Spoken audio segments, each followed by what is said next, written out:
now.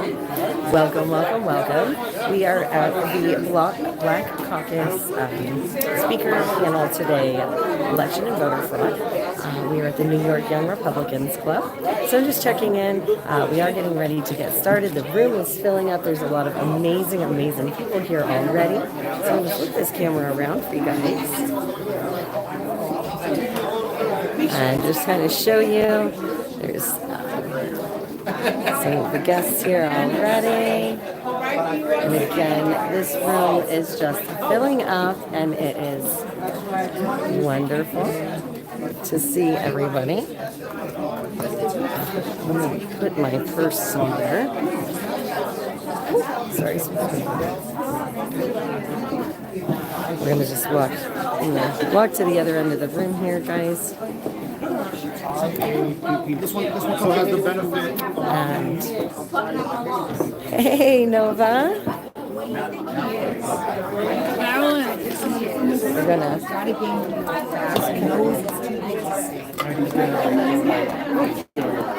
Sorry, guys. I'm trying to put my purse away. Hi, George. All right, there we go. So I got my purse put away here.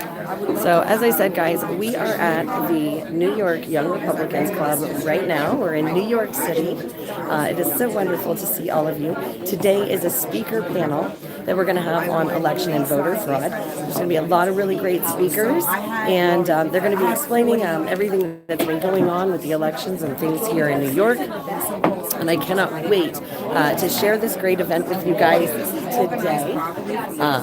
So check this out. This room is still filling up. Now, this is a fairly small room, as you can see, but we still have more guests arriving. This is going to be a fantastic day for you guys, especially filled with lots of really great information. And a lot of really, really fantastic speakers. But again, this is the New York Young Republicans Club here in New York City. And it's just absolutely phenomenal to see everybody coming out today. And I cannot wait for you guys to hear all the speakers and everything. It's going to be absolutely wonderful. I'll have a sip of my coffee. While we're here,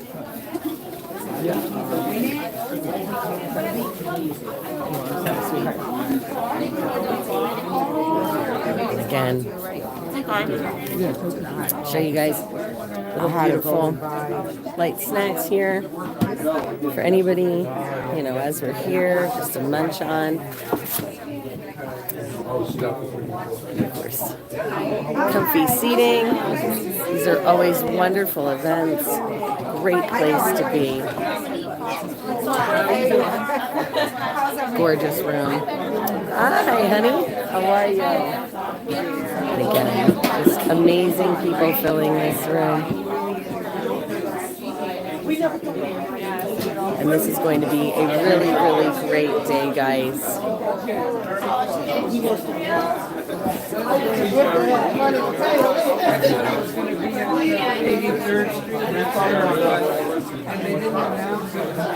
Very end, which was smart.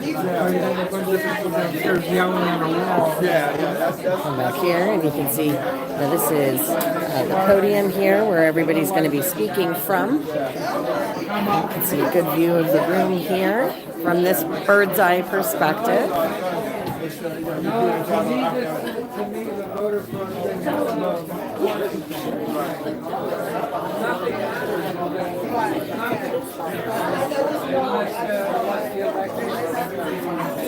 Let's check out all these cool pictures and things on the walls.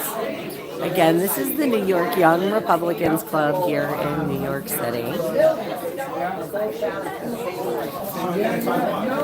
You should smile more. No, you're the best.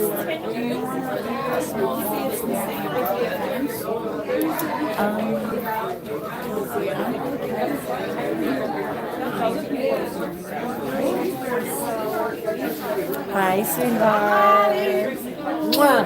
It's good to see you. You too. You look lovely today. I love that lean on you. Oh, you're too sweet. Oh, goodness. So, guys, like I said, this is just wonderful. We should be starting very, very soon. But I am so blessed to be here today. This is absolutely great. Again, we should be having our speakers. Come on. Just a little while. I don't want to be in front of somebody who has a camera there, so I don't want to be standing in front of theirs. But this is going to be an absolutely wonderful day. Great speakers. I do believe we have like 4 different speakers, if I remember correctly. There should be all kinds of really great presentations and everything too. So, we're just going to let you guys hang out. I'm going to set the gimbal down in just a minute and let you guys kind of just chill in the room here and see what's going on until we get ready to get started. And then I'm going to take you guys along with me.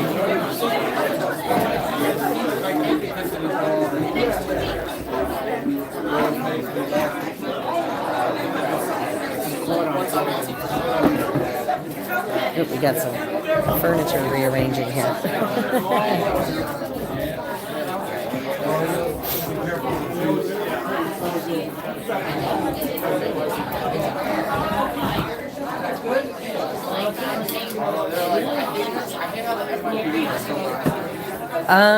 Manhattan.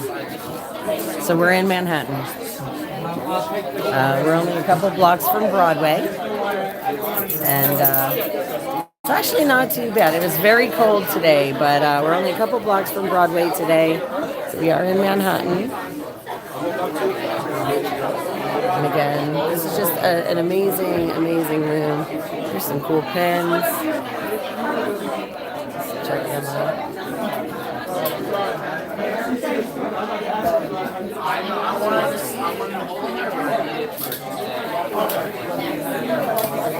It does. It has a lot of amazing stuff in this room. On your hands. I was going to ask you, can you take a picture of me in the door?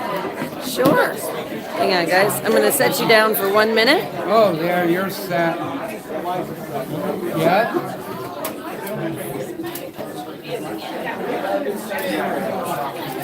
Oh, I should straighten this out.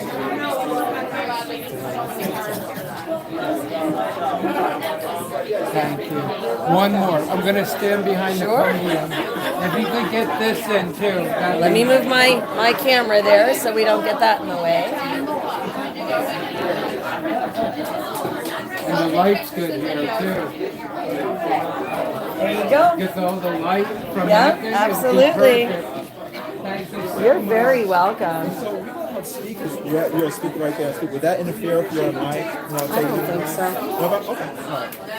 Shouldn't. As long as they can hear their voice from here, we should be okay.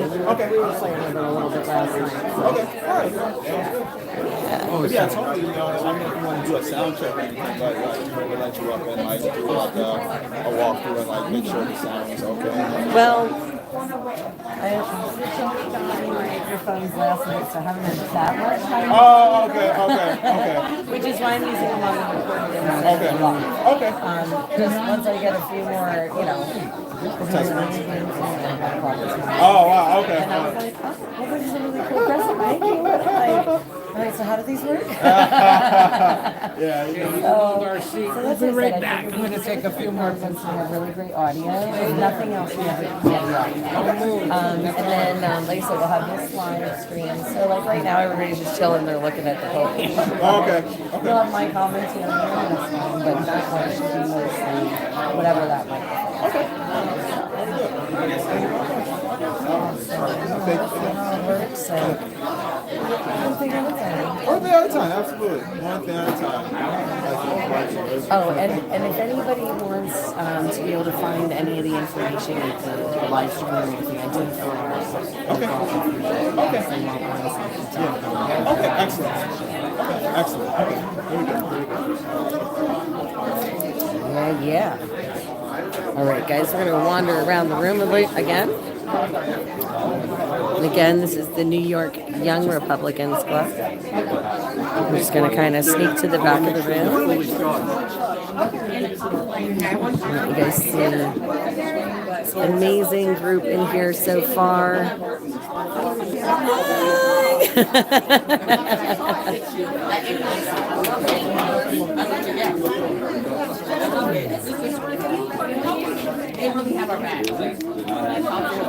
right, how many carbs can I have? Yeah, right? I'll go over it.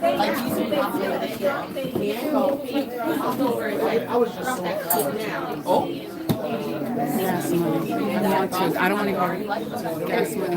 Okay? Okay. I think I have a pocket. Okay. Not saying anything.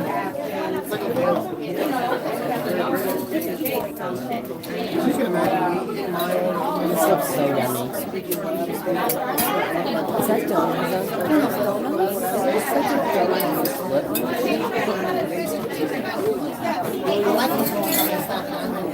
So amazing. I love your little like brunch bar. Low budget. Listen, I think it is gorgeous and beautiful, and I was showing everybody we all got snacky snacks for today to keep us moving along. You know? I'm just excited that you were brewing coffee.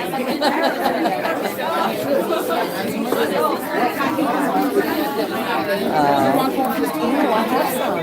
I already told you I brought my cup in. No, I still have like half a cup, honey. Based on start time, what time do you think? What time do you think? You shut the highway down. This is just so wonderful, guys. To see all this positive energy in here. Absolutely amazing. More familiar faces. This is so wonderful.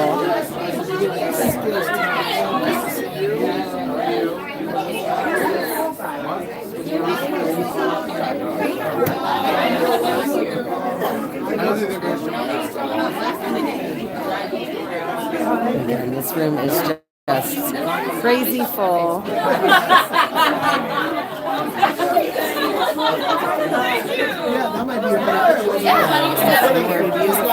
I'll show you around the room. All of these really beautiful decorations. Oh, thank you, George. Oh, thanks, Belinda.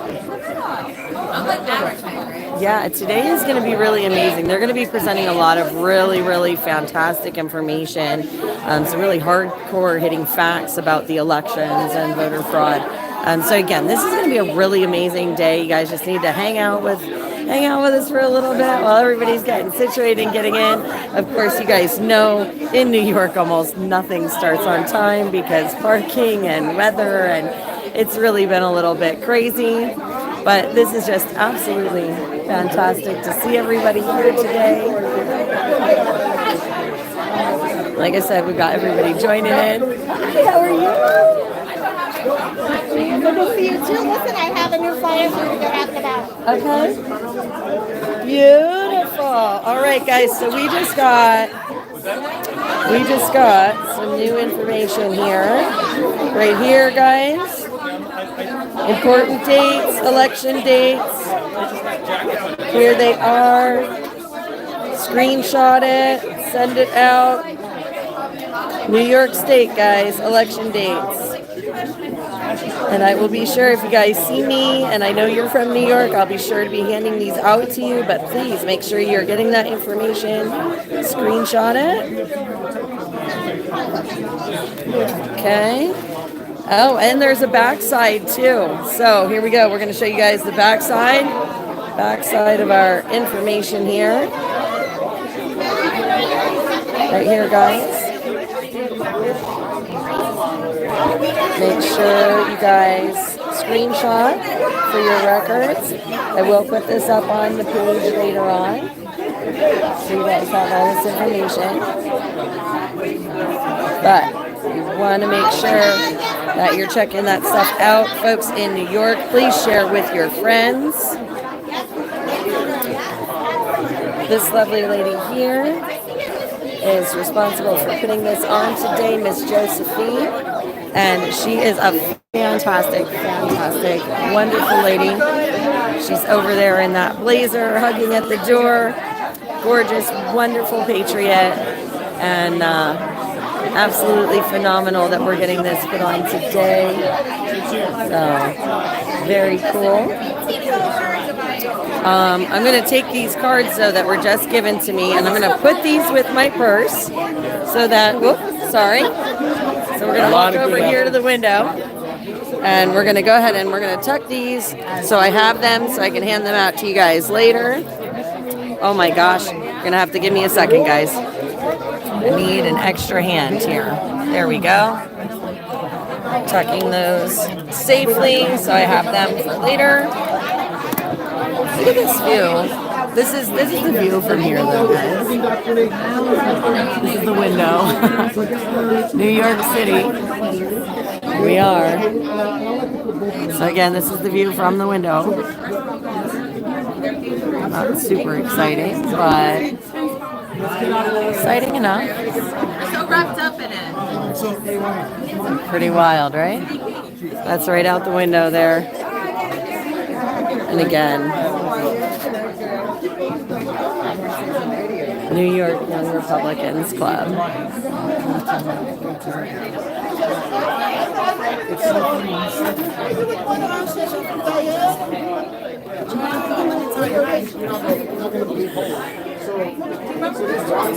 You love the fire escape bridge? Oh, I know. This whole room is just amazing. Hey, Stitch.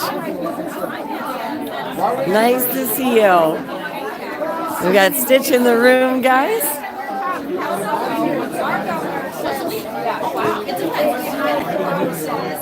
And there's Miss Diane Sarah. So as you can see, this is going to shape up to be a really, really great day. And again, just a beautiful, beautiful place to have this speaker panel today.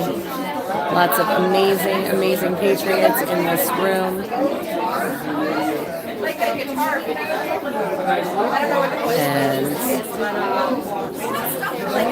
lots of beautiful stuff in this room too. I like this. All these pictures, all this history.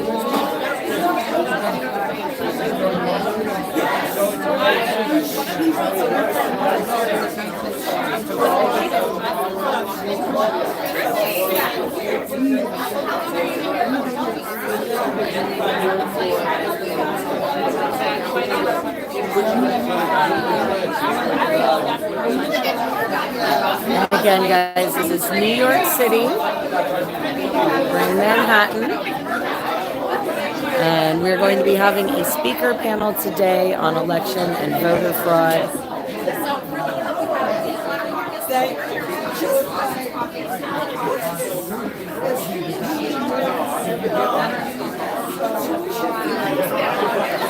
We're just waiting for all of the speakers to get here, everybody to get situated, and we should be beginning very, very soon.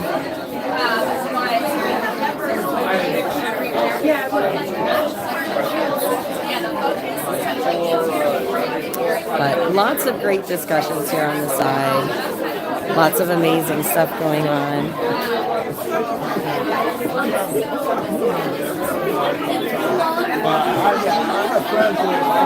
And we're just going to kind of tuck back here in the corner.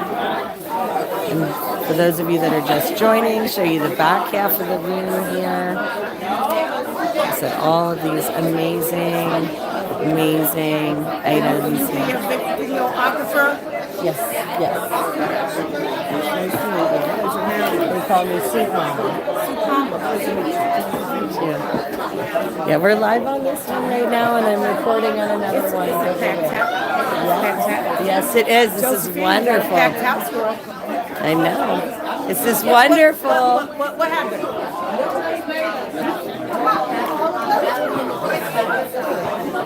But this is absolutely wonderful, guys, that you're all joining us today. Like I said, we will be getting the speakers very, very soon. But like I said, very beautiful room here, guys. Show you some of the articles and things on the wall over here. have a new project going on, and I wanted to alert everyone because there are registration dates that are key coming up in New York that we have to make friends, neighbors, family, everybody in your contacts needs to know all of these things. Actually, we're live right now. So do you want to, I showed them all what you gave me, but let's explain what we're doing. So, Project Speaker is determined to help empower all of our citizens on the ground in communities locally so that we can get people out to vote, so that we're aware of the deadline dates with the Board of Elections, that we're alerted to the primary dates because the presidential primary is separate from the general primary in June. It's April 2nd for the presidential election primary. So what we also need to do is gather together so that our voices are heard in our communities, and then the next steps after we win an election in New York is to take it to the state level so that the policies that we, the people, desire to have is enforced at the highest level in the state, and then that then will reverberate and follow through to Washington, D.C. It has to start from the bottom down. It's not the top down. bottoms up, always, New Yorker, yes. we can do it. Yeah. All right. And do you want to show them some of those dates there? So the registration, the deadline to change your party line is February 14th. That's important if you want to vote in any of the primary elections coming up. So Valentine's Day, guys. You hear that? Valentine's, okay? There'll be a freeze on changing your party registration from February 15th until July 5th, which won't matter because that's post-primary. In the general election, it doesn't matter how you register, you vote your conscience and you vote for your family.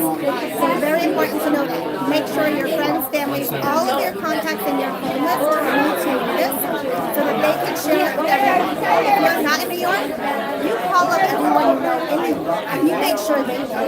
And you make sure they go to projectcivica.org and if they check this out. In the meantime, if you want to get in touch with me, my email is stephL@projectcivica.org. stephL@projectcivica.org. All right. Awesome. Thank you.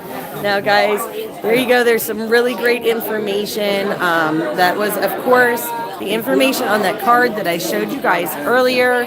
Told you to screenshot. So if you didn't catch it, you can go back in the live here, rewind it, and you will be able to see both sides of that card. February 14th, though, guys. Valentine's Day. Don't forget that date. And again, this is just absolutely wonderful turnout. So we're standing here right by the speaker podium. Like we're addressing the room. Right there it is. Podium there. And we're gonna, well, I don't know that I do. Hi. Hi, how you doing? Nice to meet you. Nice to meet you. I was with New York Citizens Audit. I was COO. Okay, very cool. No Very longer with them, but I got a new initiative going. Okay. I want to fill the 56 seats. Oh, here we go. 56 seats in New York State that we did not have a candidate run. Okay. A Democrat. Not at all. So regardless of everything else that we do, all the other initiatives, we don't have candidates that the people have an option to choose from. Makes it hard to win the election, doesn't Makes it? it hard to win. When you give them a 40-point lead going into game day, you're going to lose. All right? Yeah. So we're starting with our organization. Okay, and what is your organization called? I'm going to be with Steph. Oh, okay. And I'll be one component of it. I'm on the board. And I am going to fill those seats and get all these people on the ballot. All right, very And cool. we'll create what's called the common sense contract with New York with 7 specific pledges that people will sign on to. And even if there's no name recognition, the general public will be voting for the contract. Okay. And there'll be common sense contracts. So if people want to join on, Republicans want to join on, great. Independents want to join on, great. But there'll be 7 common sense immigration. A lot of issues that people really want taken care of. But we know our state assembly and Senate and our governor couldn't care less about it. So we're going to put it out there. We'll get a candidate on the ballot, and we'll take it from there.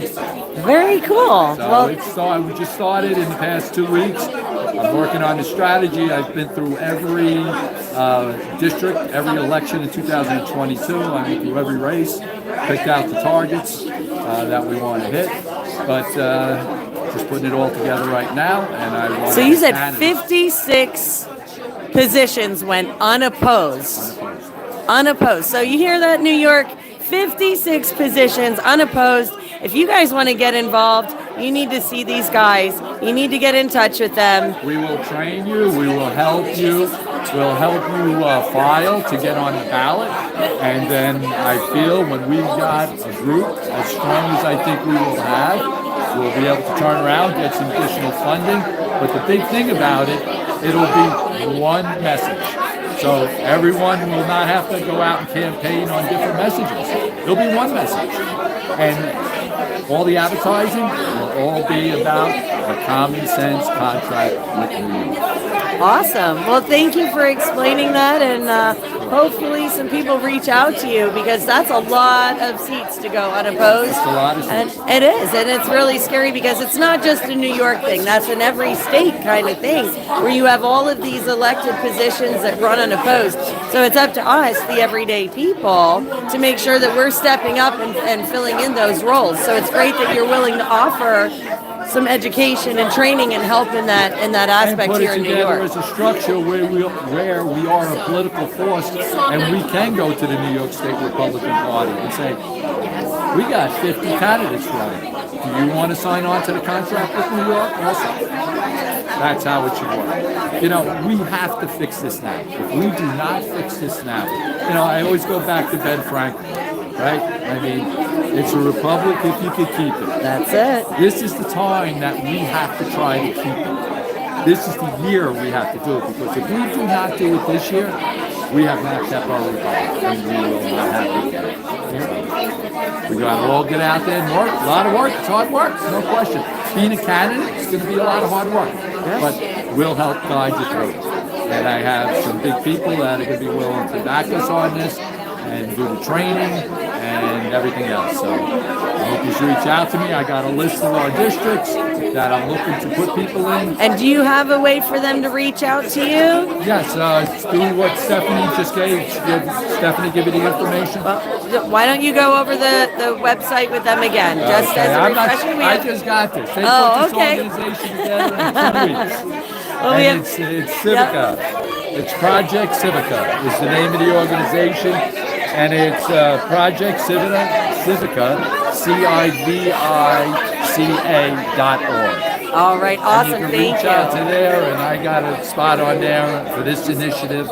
And contact me, and That's all right. I'm sorry that you. and we'll see if it's one of the spots, and we'll help you get there. All right, awesome. All right. Thank you so much for explaining that.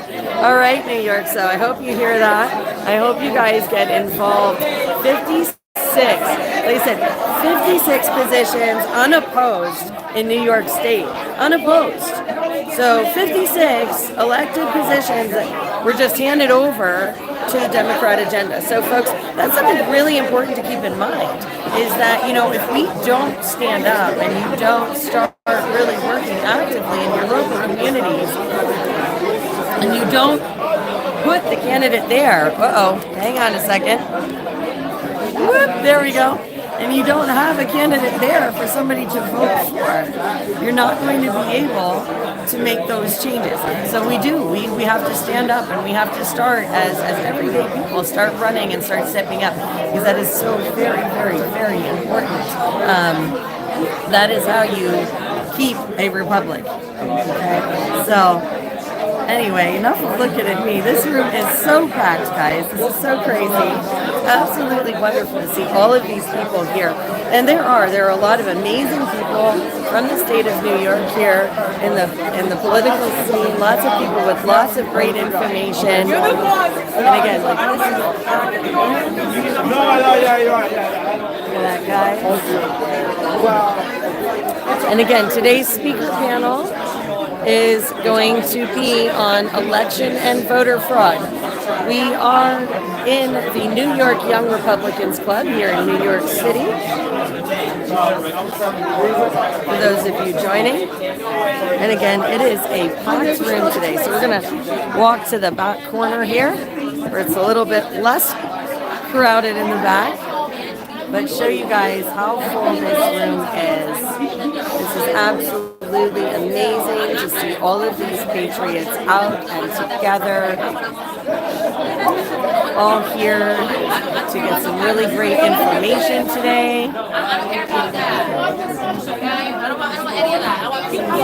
Thank you guys for hanging out with me while we're waiting for everybody to get started. I'm gonna sneak over. This is such a great little breakfast bar, and tucked my coffee over there. Needed to make sure I had coffee. Oh no, not yet. I brought my own this time.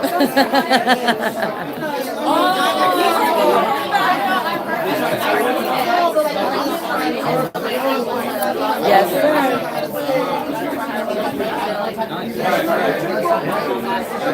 Oh, Stitch, you're making lunch. Sounds yummy. We have this cute little like snacky bar over there with some bagels and pastries. It's absolutely wonderful. And the turnout today here is phenomenal.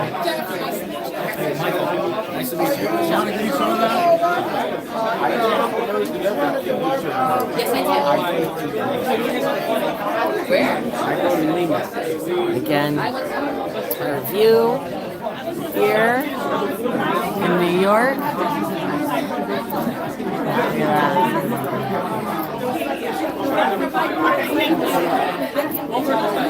I am going to take my coat off. It is a little warm in here.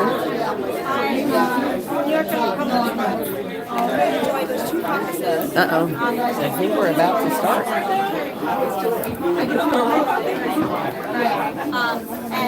Excuse me.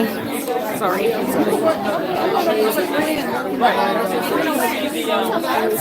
Thank you.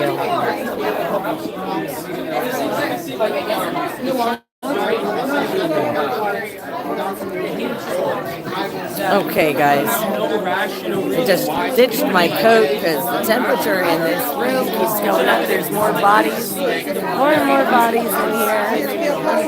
And his name is yeah, starting. Hey, look at this. Nice Queens County Beacon. If you have never seen this before, this is a great little publication. Show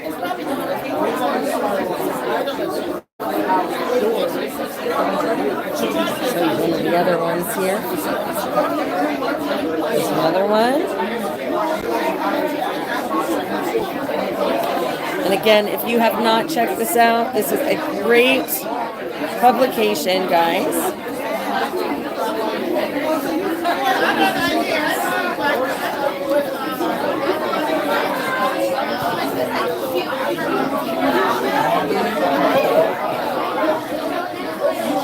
And here we are here at the podium. There's Miss Josephine. Look at this room.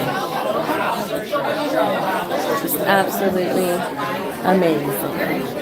And we've got packed back here. Couch is full. So this, again, is going to be really, really awesome.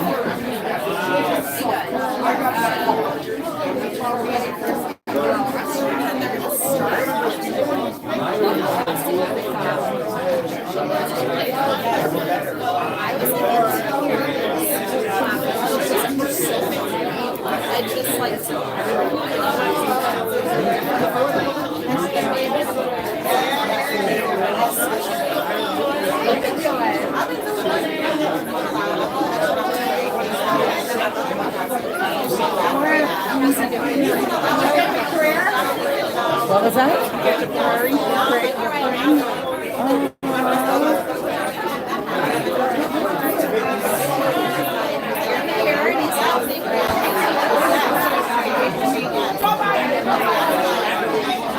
You see that, guys? They're doing a prayer there in the back. Whenever you go through something It's absolutely amazing. you learn how to appreciate everything a little bit more. Yeah, I don't know, Stitch. To check that out. He did say that they just started getting that stuff up and running in these last 2 weeks. So hopefully, I'm going to sit down for a minute. So hopefully they'll have that up and running if it's not already.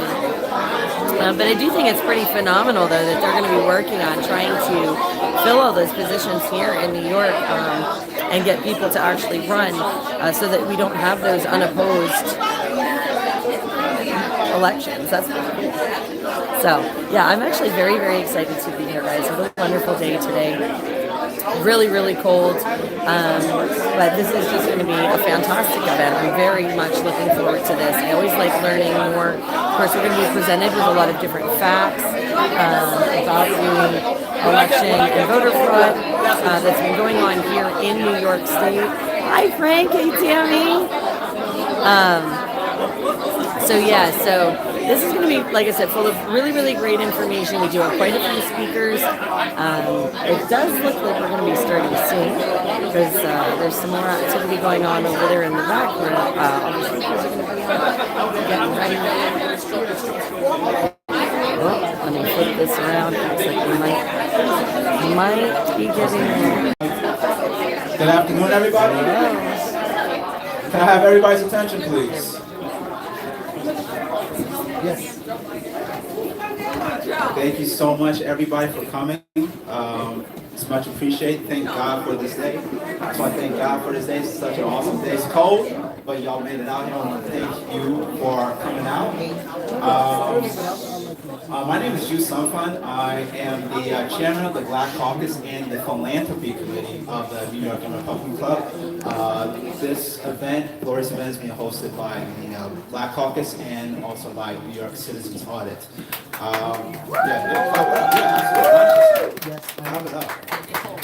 First of all, I just want to thank you again. Thank you for coming out. It's much appreciated. I want to thank our board of governors, including our president Kevin Wax, Vice President Nathan Berger, the executive committee, and all the caucus chairmen. This is much appreciated. Didn't have to grant us this time, but I just want to give thanks and shout out to them for allowing us to be over here. I think that's why we have certain flyers. People have bought flyers. One of which is very important is February 14th is the president's primary enrollment deadline. If I make sure I have this correct, if you're not enrolled in a particular party, for February 14th is the last day you will be able to register. And we also have Miss Camille. Can you please raise your hand? Yes, thank you so much. Camille, she also has information regarding being a poll watcher, poll worker. Is that correct? Yes. So please see her so you can be active in our elections, because the whole point of this event is to be aware of the fraud that is happening in our elections and voter fraud, and we also have to be proactive in preventing fraud by having our eyes on the ball at all times. All right. With that being said, I will turn this over to Ms. Josephine, who's been a terrific help in putting this event together and assembling all the speakers. And she will be your host for the next hour or so. So, Ms. Josephine.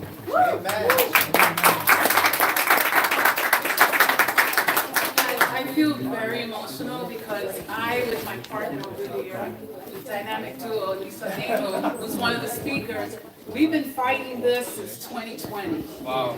And it's been nonstop. We've been cursed at and all kinds of things. So seeing everyone here, I just want to let you know that this is not a coincidence, okay? You were chosen to be here. There's people from Rockland County, from Queens, Long Island, just to come here, and it's very encouraging to me. So just give yourself a hand also, because it's freezing out and you can really be doing something else. So,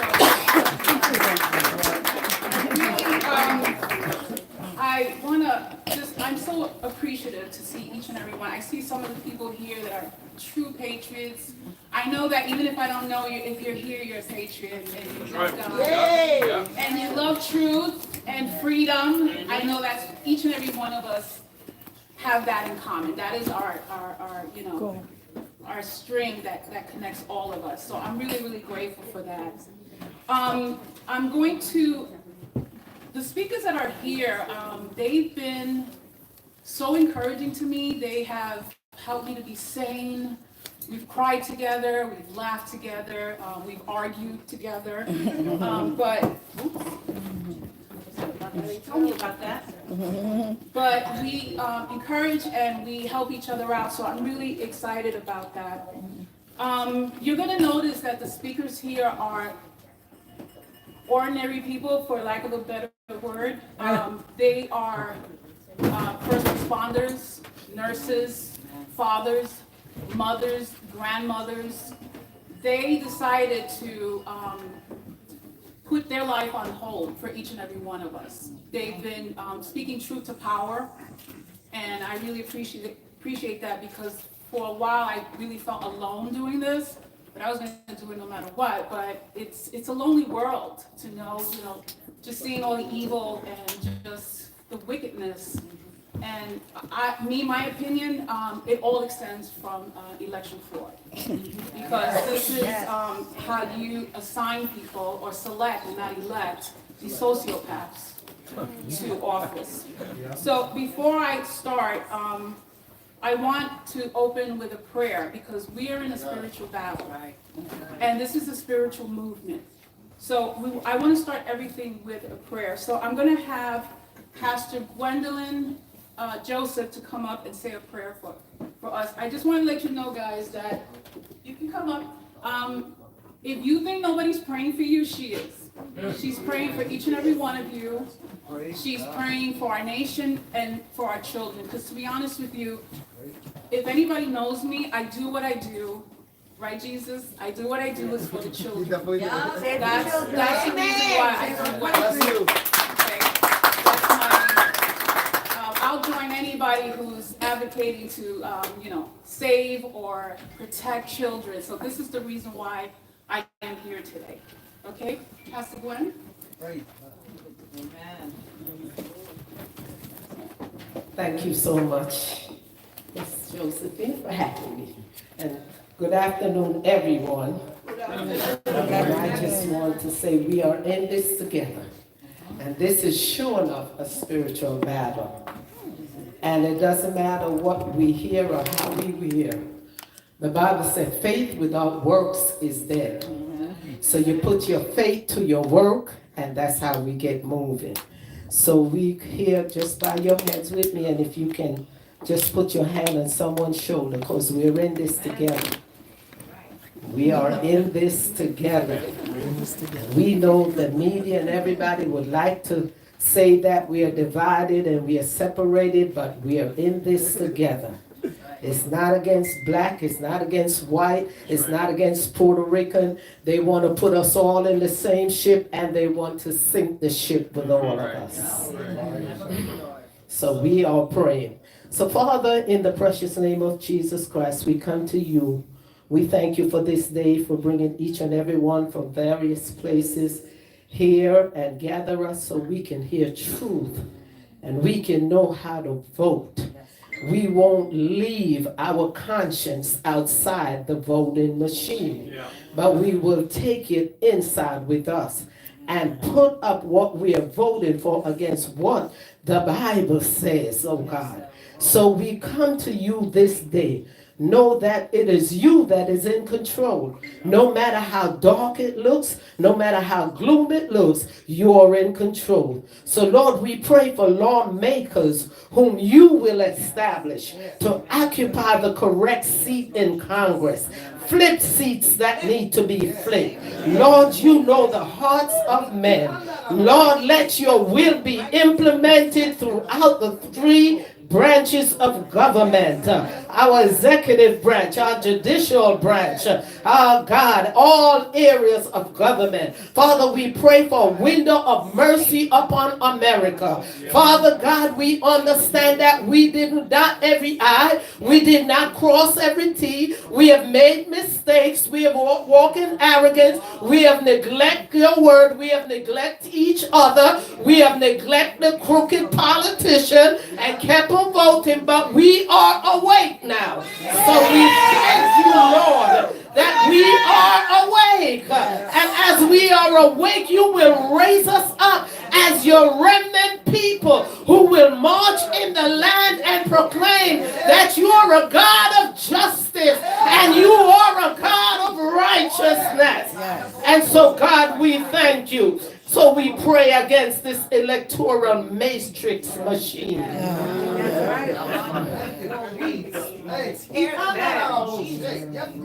That when they count the vote, overrule it, oh God. In the name of Jesus, we come against every diabolical cheating process that have been put in place, because we know that they cheat for the last one. So we come against this diabolical cheating process. God, we thank you for opening eyes and sending people who will be accurate at the poll and alert. Oh God, in the name of Jesus, expose every hidden plan and every hidden agenda, oh God, of this one-sided party in the name of the Lord Jesus Christ. Let us experience fair election in 2024. We take authority over this dragon spirit. We know where it's coming from, but we blind the eyes and pierce the eyes of the dragon. No more interference in the name of the Lord Jesus Christ. Hallelujah. We come against every election interference from any source, from any country, in the name of Jesus. And God, we surrender our election into your hand, and I superimpose the will of God and the judgment of Elohim over our election in Jesus' name. Amen.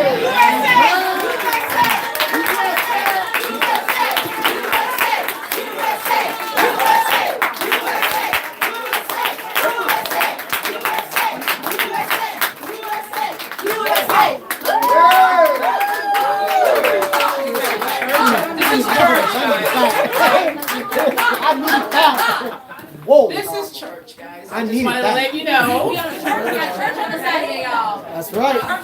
Sabbath. Right. Right on the Sabbath. The things that are going on, guys, has really affected everyone in this room one way or another. Okay? My mother's no longer here 2 years ago from this bioweapon. And it's been very difficult, but it gives me fire under my feet to do what I gotta do. But take this opportunity, guys. If you need prayer, I mean, Pastor Gwen is a prayer warrior. I don't trust my spirituality to a lot of people. Very true. But I trust her. And if you guys need her to pray for you, she's a prayer warrior, encouraging word, you can just come and talk to her. Okay? Thank you.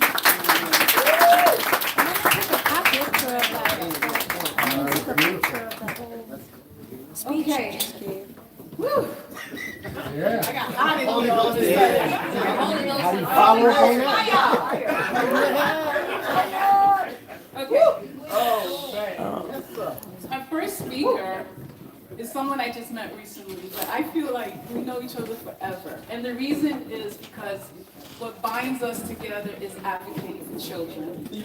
I met Sasha Silvera, I'm saying it in Spanish, Silvera, at Attorney Lindsay's event. She talked about your rights, what's the difference between common, maritime law. Guys, you should really take advantage, because I do read about the Constitution and stuff, but every time I'm around that lady, I learn something new. So I want to encourage you that if you see a talk on the Constitution or the Bill of Rights, please go. I mean, you're going to learn so much. I love her. If she's watching, you're the best. You're my hero. I love you. And I'll follow you to the end.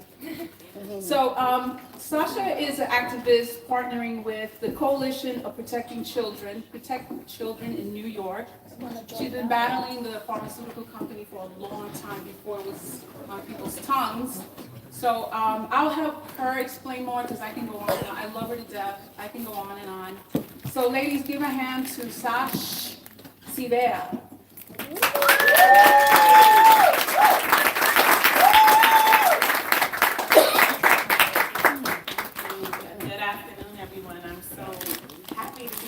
together with you all this afternoon. As Josie said, my name is Sasha Silvera. I am an ordinary person. I don't even consider myself an activist. I'm a mom. I'm a native New Yorker. I am an engaged and extremely concerned citizen. And unfortunately, I wasn't as aware as I would have liked to think I was pre-2020. I was engaged then, but not at the level that I am now. There's been so much that has required so much more of me, and trust me, I've thought about leaving New York, this great city and state that birthed me. Like many of you probably have, I'm getting the heck out of here, and I keep getting called back. Like, every time I'm 1 foot out and something calls me back, so I'm still here. And I'm looking forward to the robust conversation that's lined up for us about integrity, voting, and election integrity. And I'm going to stay in theme with integrity. Maybe if I can get 2 people, not to take up too much time, what does integrity mean to you? Truth. Yeah, fairness. Accuracy. Doing the right thing despite the cost. Finding the truth. Transparency. Right, so adherence to high moral and ethical principles, unimpaired, sound, internally consistent, lack of corruption. So, Doing the right thing when no one else is around. no one is watching. And so the expectation and requirement of integrity in our election process completely transfers to that elected official, that public servants doing the right thing when no one's watching. We want them to act with high levels of integrity on our behalf, which is what they're elected to do. Many of us may not know this, but our servants, they're required to take an oath of office before they begin their duties of their office. In doing so, they are promising to honor and uphold and protect the Constitution. Yes. The United States Constitution, the New York State Constitution. So that should be first and foremost. I wonder, before we walk through the 14th Amendment, I like the Constitution myself. I learned so much through it, but I want to read a quote that I came across by one of our founding fathers, Thomas Paine. It's right behind you. It's right behind you. That's him. And he says, in the absence of a constitution, men look entirely to party. And instead of principle governing party, party governs principle. Imagine if party were secondary to our government just aligning with and adhering to the Constitution. Right. So many of our battles would have already been won, right? Because we would be so compliant. Back to life. Here we are. I want to read just a section of the 14th Amendment as it pertains to our great state of New York. No state shall make or enforce any law which shall abridge the privileges or immunities of citizens of the United States. Nor shall any state deprive any person of life, liberty, or property without due process of law, nor deny to any person within its jurisdiction the equal protections of the law. In layman's terms, New York State does not have the right to violate the U.S. Constitution. It cannot.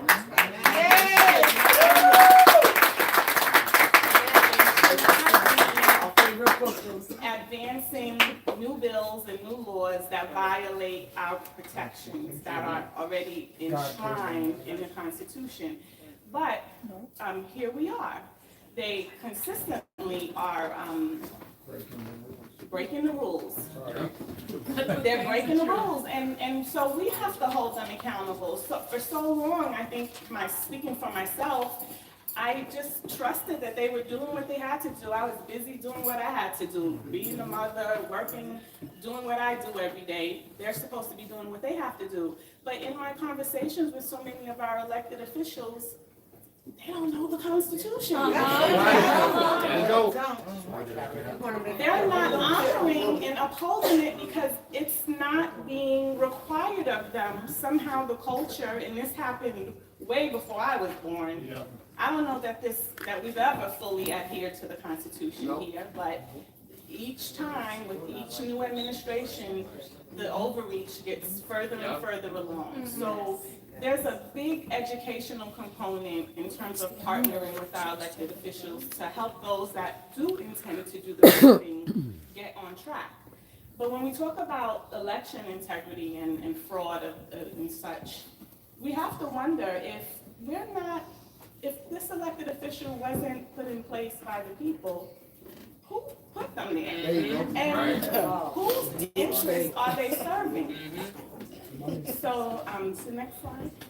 So I just want to share a couple of quick bills. There's probably tens of thousands of bills circulating in our legislature at any given time, but these are ones that stand out for me. Assembly Bill 6761. This one is advancing our legislature right now in New York. Children of any age could be given drugs, including psychiatric, vaccines, dental, hospitalization, surgery, without parental knowledge or consent, and allows Medicaid funds to pay for anything done to the child. Another bill advancing, this one passed the Assembly last session, would allow testing and vaccines related to STDs to be given to minors without parental knowledge or consent. Another one that would affect all of us. So back in 2019, if you'll recall, the religious exemptions for vaccines for children, 18 and under, school-age children, was repealed. Now, Senator Schoolfist and Jeffrey Dinowitz are working together to also do the same for 18 plus as it relates to work and college. So these are also overreaches of our not only parental rights when we're talking about allowing children of any age to make these medical decisions on their own behalf, our own religious liberties as well. So our legislature has adopted very intrusive practices that not only undermine parents and family values, but they're blatantly disregarding federal statutes, the Constitution, and just American legal tradition. The relationship between parent and child and religious freedoms are constitutionally protected. And our elected officials swore, they promised to support and protect that for us. Something else that some may be aware of, and many are not, the New York State Ed Department, NYSED, they sent out directives to schools, K-12 schools, in June.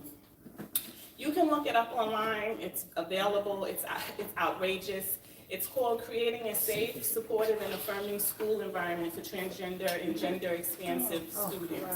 And they're calling it a legal update and best practices. It's 42 pages, but you read it in one sitting because your jaw's on the floor the whole time.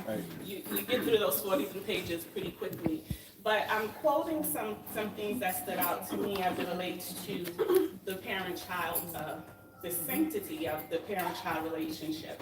So according to this directive, schools will want to work closely with the student and their parents if given permission by the student to involve them. The minor child can give the school permission or not to involve their parent. The student is in charge, these are quotes, I'm not paraphrasing this. The student is in charge of their gender transition, and schools should be mindful that some TGE, transgender expansive students, do not want or cannot have their parents or guardians know about their transition, their gender status. Here's another quote at a planning meeting where parents and guardians attend or not. So You could be there or you don't have to be there. The school's going to take the initiative and have this planning meeting with your minor child. So because we're talking about K through 12, we're talking about 5 years old to maybe minors. What do they know? So the schools can update education records with the student's affirmed name and appropriate gender markers, and not circulate records with the student's legal name. So the school can make that decision on your child's behalf, whether you are there or not. So parents must not be told about their children's in-school gender transitions unless their minor child gives the school personnel permission. And transgender students must be allowed to use opposite-sex restrooms and locker rooms if they wish to do so, regardless of privacy and safety concerns of other students. What are the questions afterwards? I want to, the last piece that, last but certainly not least, but the Equal Rights Amendment. This is a big deal. So, New York State's Constitution, it's already passed both houses. So this will appear as a proposition on your election ballot this coming November. They want to amend Section 11 of Article 1 of the New York State Constitution. They would like to change the language. They'd like to change the language. I have it highlighted here just for ease. So what it previously said in black, no person shall, because of race, color, creed, or religion, be subject to any discrimination in their civil rights. Now they're proposing to change it to ethnicity, national origin, age, disability, or sex. Sex is defined as including sexual orientation, gender identity, gender expression, pregnancy outcomes, and reproductive health and autonomy. Okay, so there's a lot to pick apart here, but and it's very vague language, so vague deliberately, because then it can be twisted and tweaked and manipulated to meet whatever they wanted to meet coming down the line. But I want to focus on age because the parent-child relationship is a big deal for me. Age here in this vague language can be defined as cradle to grave. So we have elder rights and we have minor child consent. If you've been, paying attention, they're doing a lot to advance minor consent initiatives in the state of New York. They want minors to be able to function independently of their parents and make decisions that they are just incapable of making on their own. So parental rights are fundamental rights. The natural rights, values, and constitutional protections of parents are indeed sacred. Parents are the best protectors of their children. Yes. And have a fundamental right to direct the upbringing and education of their child, as has been repeatedly recognized by the Supreme Court. It really is in our best interest to be very deliberate in requiring of our elected public servants to safeguard parental rights. The language in the ERA is too vague. There's no safeguards for parental rights baked into that, and it leaves our minor children wide open to further exploitation. Minor children are incapable of self-governance. So this is the work of our public servants. So when we talk about integrity, it doesn't stop at in the election process, the ballots. All of that is just like a baseline. It's outrageous that we have to keep demanding and requiring such, but it has to follow through the whole career. If you're serving the best interests of your citizens, you're not advancing legislation that violates our rights. The proposed amendment to the New York State Constitution, I hope you'll all look further into it. I'll be around. You can, I'm happy to answer any questions, but that is a no for me on the ballot. And what happens with the election is it's a presidential election. So by default, they know more people just come out to vote for presidential elections than they do anything else. They're not going to know that this proposition is even on the ballot, most people, unless we tell them. So this is a public awareness call. Tell everybody you know. Because the worst thing is for people to go blindly to the ballot, flip it over, see this language. It's going to be deceptive because it's going to feel like equality. And they're going to say yes. And then they're going to change our Constitution, and the courts will be bound to uphold the Constitution. So please just let's keep that top of mind as we approach November, which will be here really quickly. As Josie said, I partner with a coalition that's just been created around this ballot initiative called the Coalition to Protect Kids New York. It's something that a committee of just ordinary New Yorkers trying to do extraordinary things by defeating this ERA. You're all welcome to participate. If you don't have the time, you can donate. If you have the time or you have the reach and you have an audience, just spread the word. Don't have people go in there uninformed. That's what this is about. So like I said, I'm around. If you have any questions, I'm happy to answer. And I think that's it. We'll take questions at the end.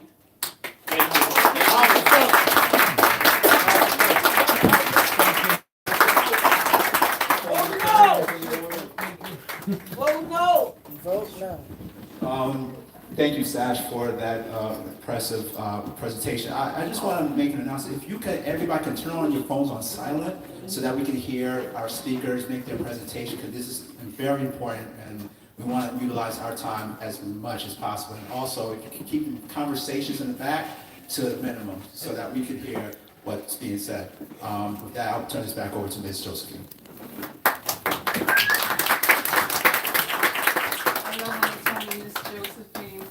I called everything under the book.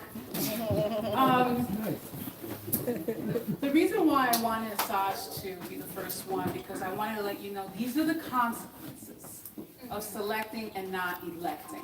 Nobody voted for this.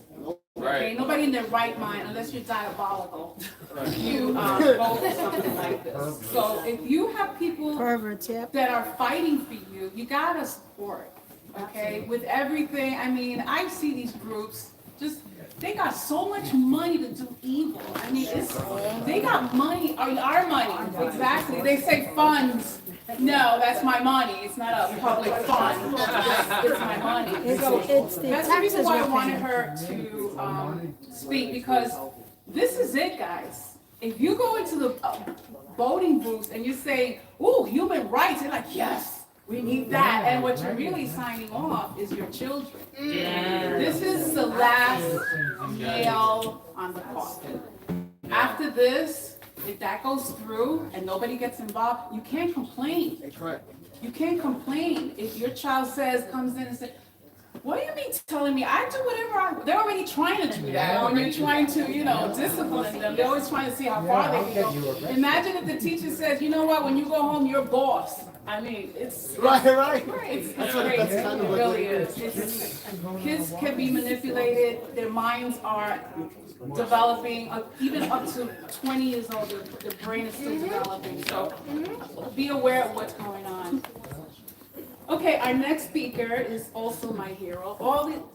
I'm going to say it over and over. They're all my heroes. Okay, they left their lives, their wives, and took their time to take care of you and free us. The next speaker is a powerhouse. She's very poised, but she's a pit bull with lipstick. I need to imitate her because I'm like, ah! And she's like, we don't want war, So, and that's what she's been advocating forever, okay? Because the stuff that's going on around the world, if it's not Ukraine, it's Israel. It's not Israel, it's Hamas. If it's not Hamas, it's China. It's Taiwan, that's the next one, guys, I'm gonna tell you right now. It's just one war after another, and guess where there wasn't any wars? Can somebody tell me when there wasn't any wars? When Trump was president. Your commander-in-chief, absolutely. He's been talking about that since the 90s. So, our next speaker is the one, I don't like to call a politician, who always talks about peace. She is Diane Sayre. She's an independent candidate for U.S. Senate. And she's launched the, okay, let me see if I want to say this correctly. Well, anyway, you can say it. The Launch for Peace. Okay. Ladies and gentlemen, our next U.S. Senator, Diane Sayre. All right, well, we'll be talking about a different kind of war, and I brought these slides. I hope you can see them. I always say that what qualifies me to serve the nation in the U.S. Senate is my 35-year association with Lyndon LaRouche, who spent 5 years in federal prison and to whom vote fraud was no stranger. And in 1976, before I was politically active, associates of LaRouche got involved in a big case in New York. I don't think I ever told you this story. They proved that thousands of dead voters had voted in the 76 election in which Jimmy Carter became president. And they took this to court, and the judge said, since you can't, it's a secret ballot, so you can't prove that the dead people voted for Carter, so therefore you have no case. Wow. Which is why you have to do something before the election. Right. You will not be able to do it after. Now, in the state of New York, you probably know that the Republican and Democratic parties combined to try and keep everyone else off the ballot. Absolutely. So, as an independent candidate, when I ran against Chuck Schumer, I had to get 45,000 signatures in 6 weeks to get my name on the ballot. We turned in 66,000 signatures. And I became the only, and some people in this room were part of that in a big way, I became the only independent or minor party candidate to succeed. The Libertarian Party in history, that's true in the state, Libertarian Party couldn't do it, the Green Party couldn't do it. I guess that's what you mean by warrior. Now, so what happened? One, Schumer, of course, refused to debate me, but more than that. Of course not. And now we're going to get to the slides. Election night, and the number of signatures I got has a significance. I was watching the votes coming in till about midnight, and last time I looked, it said I had 57,000 votes. And I thought, maybe they're going to at least admit that I got 66,000 votes because that's how many people signed my petition. Well, unbeknownst to me, because that's when I went to bed, after that, the vote started going down. That is not the percentage, okay? And this first slide, if you see the top, it says Sénat des États-Unis. It's in French. Why? Because I had a friend in France who was watching it, and once my vote started going down, he started taking screenshots because he wanted a record of how the vote was disappearing. So you see here, before the vote is entirely counted, I have 53,000 votes, 1%. You can go to the next slide. Then, a little bit later, here's his next screenshot. I have 0.9% and I'm down to 51,000 votes. So the more votes they count, somehow the fewer votes I have. Then we get a little bit farther and it goes down to whatever, this is hard to read, 51,000. Then by the next morning, my vote was down to 29,000. And I was surprised. Someone called me, they said, Diane, I saw you got 29,000 votes. I said, what? I had 57,000 votes when I went to bed, but by morning it was 29,000, right? Then later in the week, because you know we don't have an election day anymore, it's a season, so they can continue playing with the votes. So my vote went down to 27,000, and then I caught on, and I told my husband, I said, you've got to start getting screenshots because something happened in Rockland County, which I'll get to. But I said, because Suzanne, where's Suzanne? Raise your hand. My campaign coordinator there, she had called Albany. She was following the vote count at Albany, and Albany said I had 25,000 votes the whole time. The news media was going off the feed county by county, where I had the 57,000, but then it kept getting, so I figured, okay, there's something between what they decided already before the fact with the Secretary of State's office to lower my vote as it comes in. So I said to my husband, you've got to get screenshots of every county because they're going to change the county vote, county by county. So he started doing that. So we'll go to the next one where finally, sure enough, by Friday, it takes them until Friday to count the votes, my vote was down to the 25,000, which was the last slide, the slide prior to that. So I had managed to get down. Somehow now all the counties added up with the Secretary of State's office. Now, the way they kept me out of the debate with Schumer, or their logic, was they said if you're going to participate in a debate, you have to have at least 15% of the vote according to our opinion polls.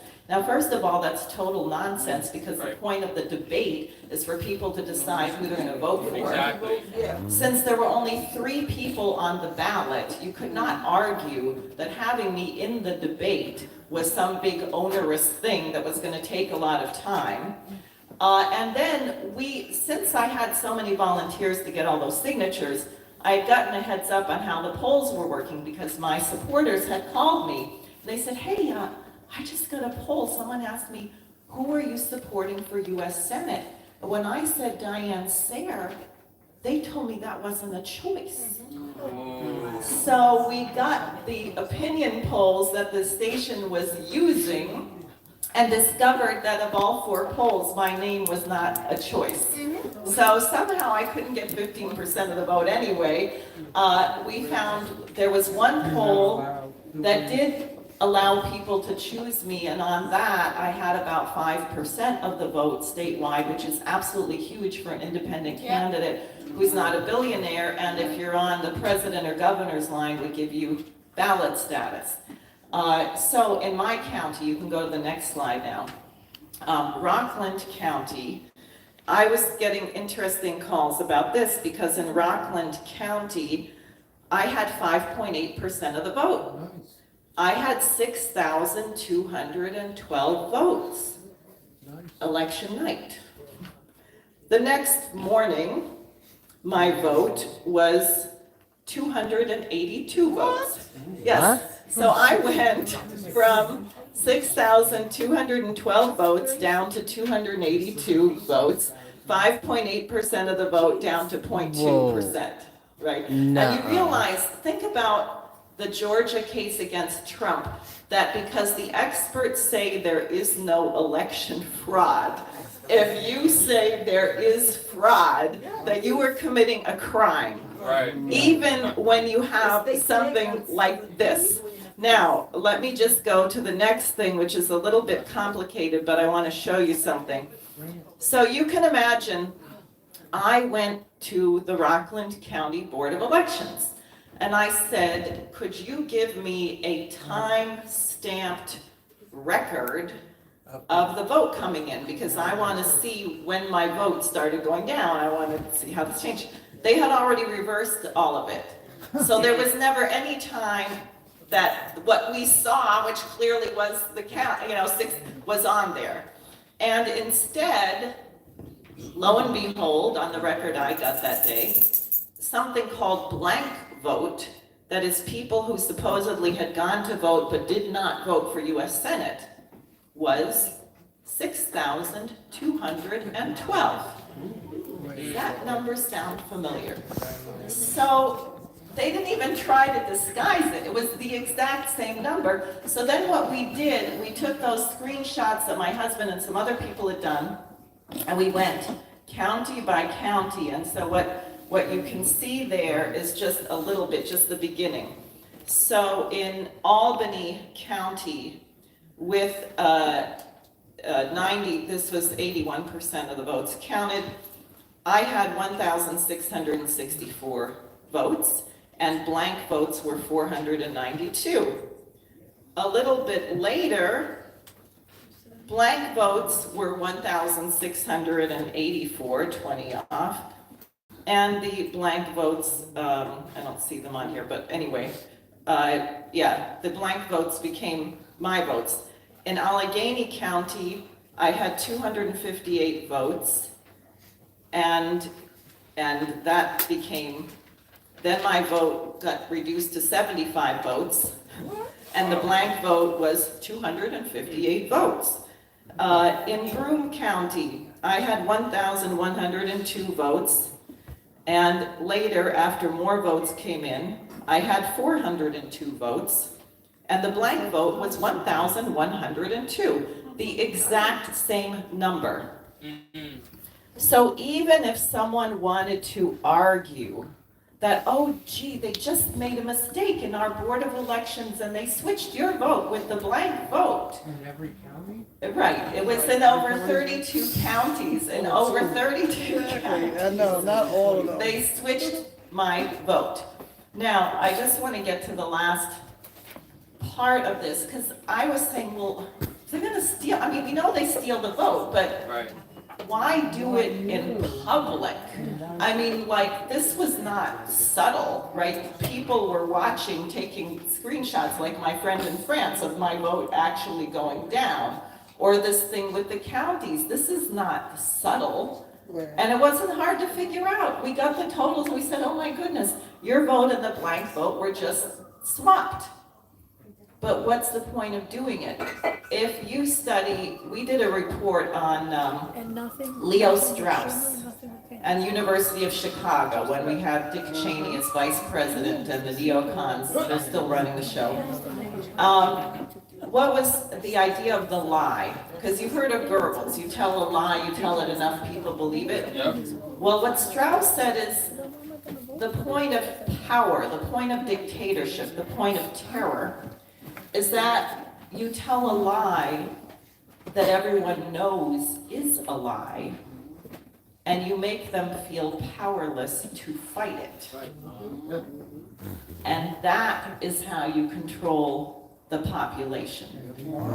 That people decide they are powerless and they get demoralized. And clearly you can imagine if I had 200 people working 12 hours a day, 7 days a week to get 66,000 signatures, volunteers, I say,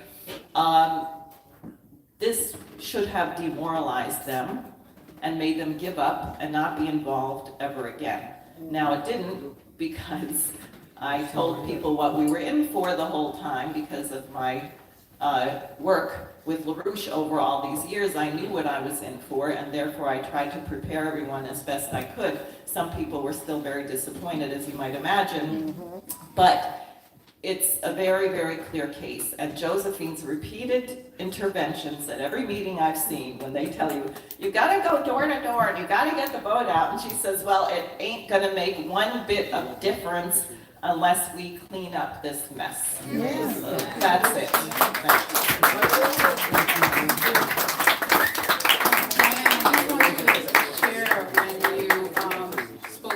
Republican candidate that you wanted to debate him, what was his response?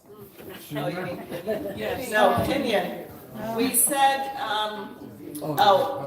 that I should be in the debate, and he said, I don't make the rules, I just play by them. Wow. Oh. Right? Case in point. I feel validated now. Sorry about that, guys. I have a limited amount of time, and every single word is so important. So if you could just hold up, and you'll be able to talk as much as you want afterwards. The reason why I wanted Sash to speak first, of course, because it's the consequences, and also for all these candidates that were brave enough to, they've always been brave, they're just doing it now for me, but they've always been speaking truth to power. Your rights can't be taken from you. Your rights are violated, okay? And the only reason why they can do that is because you need to know the Constitution. You need to know your common rights inside out. They perform because it's a lot to learn. Like someone said, it is a lot to learn. No, you're right, it is a lot to learn. But how many hours we spend on how to fix cars, or my new hairdo, or fashion, TikTok. So they get nervous when you know your rights. Okay, I've seen people that have defended themselves in court, and let me tell you something. One group that people need to follow is New York du jour.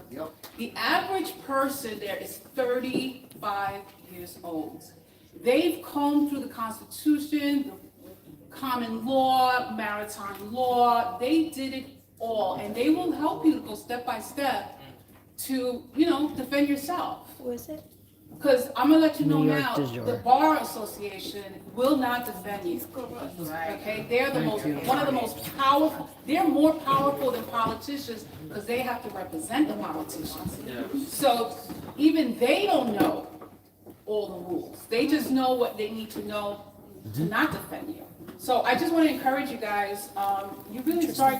I wish I should have. I forgot one thing. I forgot. I wanted to hand out the book, but you guys can get it. But yeah, it's your right to know your rights. Now, my next guest, I don't want to batch up his name. Yura Davitsky. I'll say it a number of times. So. Yes. This is my Russian rock star. He's a fireball. He's very, but he is. I met Yura in the first. I'm sorry, guys. Excuse me. Thank you. I first met Yura in New York Citizen Audit's first presentation of the election fraud. If you go into auditnewyork.com, you'll see that these citizens went in during the lockdown and used the Freedom of Information Act to get all the information from the Board of Elections that is public information, and they did not want to turn it in. So they went and knew their rights, used the Freedom of Information Act, and they had to hand in over to the grassroots team, and they combed thousands and thousands of pages. I'm working now, so pages, knowing the rights, what's the election from the moment you walk in to the count, the whole thing, did all the calculations per borough, all the discrepancies with accurate numbers. Amen. Each borough for 3 years now. They proved that the governor's race was stolen. Yes. And everything before that. And the last city council race, there was the minimum amount, it was a record breaking of the amount of people that went out to vote. Okay? And it was a blue wave. I don't know what, they must have done it from ballots because a lot of people didn't go out to vote. If you're a candidate and you're running and you're not talking about that, you don't have your hand on the pulse because the people have no trust. And if you don't talk about it as a candidate, they're not going to vote for you because they know. So I could go on and on. Trust me, I know Drew's probably looking at me. But Yura is a person that I met. He came to the presentation and he was stunned. He was like, you gotta give me a number. I gotta bring this to my people. I mean, a few months later, I think it was a few months or 6 months later, he organized everything to have this presentation in Coney Island. to his Russian community. They love him. How is it that this man is not a city council when the whole district loves him? He's involved in his district. So I'm gonna let him, he's a rock star now. He's a journalist. I mean, he's on every day. You know Russian, get on and he'll give you more information. Ladies and gentlemen, Yura. Thank you. You're the Chesky. This was too much. Let me tell you this. I get into people's heads twice a day. From my studio at home, which is a laptop, a light, the camera, and I talk to people twice a day, in Russian mostly, but I welcome every English-speaking person also to my stream, free of charge. I find interesting people, interesting guests. Some are used to take very high positions, like the guy who had to escape from Russia, basically, after being Putin's economic advisor in the early 2000s. He came to the United States. He was hired by the Cato Institute, and he got kicked out of there because he said, like 3 days after January 2nd, he wrote an article comparing the events of January 6th to the Reichstag fire. Yeah. Very, very substantiated. So this kind of caliber of people, they come to me this year, my stream, which I have since the beginning of COVID, basically, when my source of income, I'm a Russian-English interpreter on special projects. There used to be Russian billionaires who come and hire me for develop business in the United States, courts, attorneys for Russian billionaires. All this kind of stuff just disappeared because COVID took it away. The courts closed. Nobody's coming. The plane's not flying. So I went online. I said, I'll talk about things that interest me. And there was art. I'm a screenwriter by my pre-US profession. I came to this country in 1996 from Uzbekistan. My family is Jewish. I am not synagogue-going Jew. But I have a rabbi on my channel also. Every Friday, early in the morning, 8 o'clock. Sometimes he's already done his job. Rabbi's job is always almost to go to the cemetery to give the last, rituals, the last rites to somebody, not the last rites exactly, but to be there for the family. So even now in this call, every day is his job. But he's a young man. He comes and he talks to everybody who comes to listen to him, and I promote him as well as my neighboring synagogue where I go to, and I'll be there tonight because they will be doing some kind of a TED talk. But I digress. So this whole thing on the internet, and I was speaking on the Russian radio for a while in New York here, talking about Donald Trump because I became an early convert from Ted Cruz, like everybody who thinks that he's too smart to vote for Donald Trump. They went with Ted Cruz. So I pretty quickly I realized that it's stupid to vote to bet on the guy who's not the strongest one in the ring. So you got to bet on the champion, right? You don't need a smart guy to put on the gloves and go into the ring, right? So I looked closer into Donald Trump, and I love the personality. And I adopted this some think it's insulting, but we're hiring a plumber. We're hiring a person who will come and fix what is broken in this country. We don't want to worship anybody. If you want to worship Donald Trump, you can come to me. I'll show you how I do this, because I respect the man who put the biggest stake ever into this silly game of politics, and he has to eat so much crap for this, after doing so much more than anybody else in the White House ever, or in the Senate ever, or in the Congress ever, the House of Representatives ever. So, long story short, I put on my cap. Trump 2024! Right on. So I put my cap on, and I started talking about Donald Trump, and the natural thing was to me to pick up my stuff on January 2nd and go to the Washington, D.C. So I posted online, I said, listen, everybody who wants to go to Washington on January 6th, you can come with me in my car, or I can come with your car, because it's boring to drive back and forth so long. So some guy called and he said, I have a bus, so we, like 9 or 10 people got on the bus, got there, walked around, listened to the speech, walked around the Capitol. Then when somebody launched the the police there or whatever was the first one to launch the tear gas canisters. So I got my people together. I said, listen, we want to get back home because it's going to be messy. Not everybody is there is like a shake for the prime time. All the people who came with us, I said, listen, I'm in charge sort of. Let's go get on the bus and get back home. In one piece, I gave 3 interviews to the radio, and as we were driving down from the Jersey Turnpike, nobody of people I met there, and I spoke to too many people, nobody was planning anything. There were some people, I mean, it was such a ruse, such a stupid. Now it looks like you cannot take it apart, but nobody's really taking it apart. You listen to Tucker Carlson, he gets certain things right. You listen to Steve Bannon, he gets certain things right. But what they did with this committee is a sham, is disgrace of this country, this glorious law of ours. Somebody said hello, his daughter. So then, after all this, and I started talking about it openly, and I get a call from Republican Party in 2022. I get a call from them and they say, listen, we want you to run for Congress. I said, why me? Why me? Because people know you. So how many times you get an offer like this in your lifetime? I had some crazy offers. I didn't follow most of them. But this time I picked it up. I said, yes, I'll do it. I got registered. They had already all the paperwork done in someone else's name. So the person transferred the signatures that he had to collect.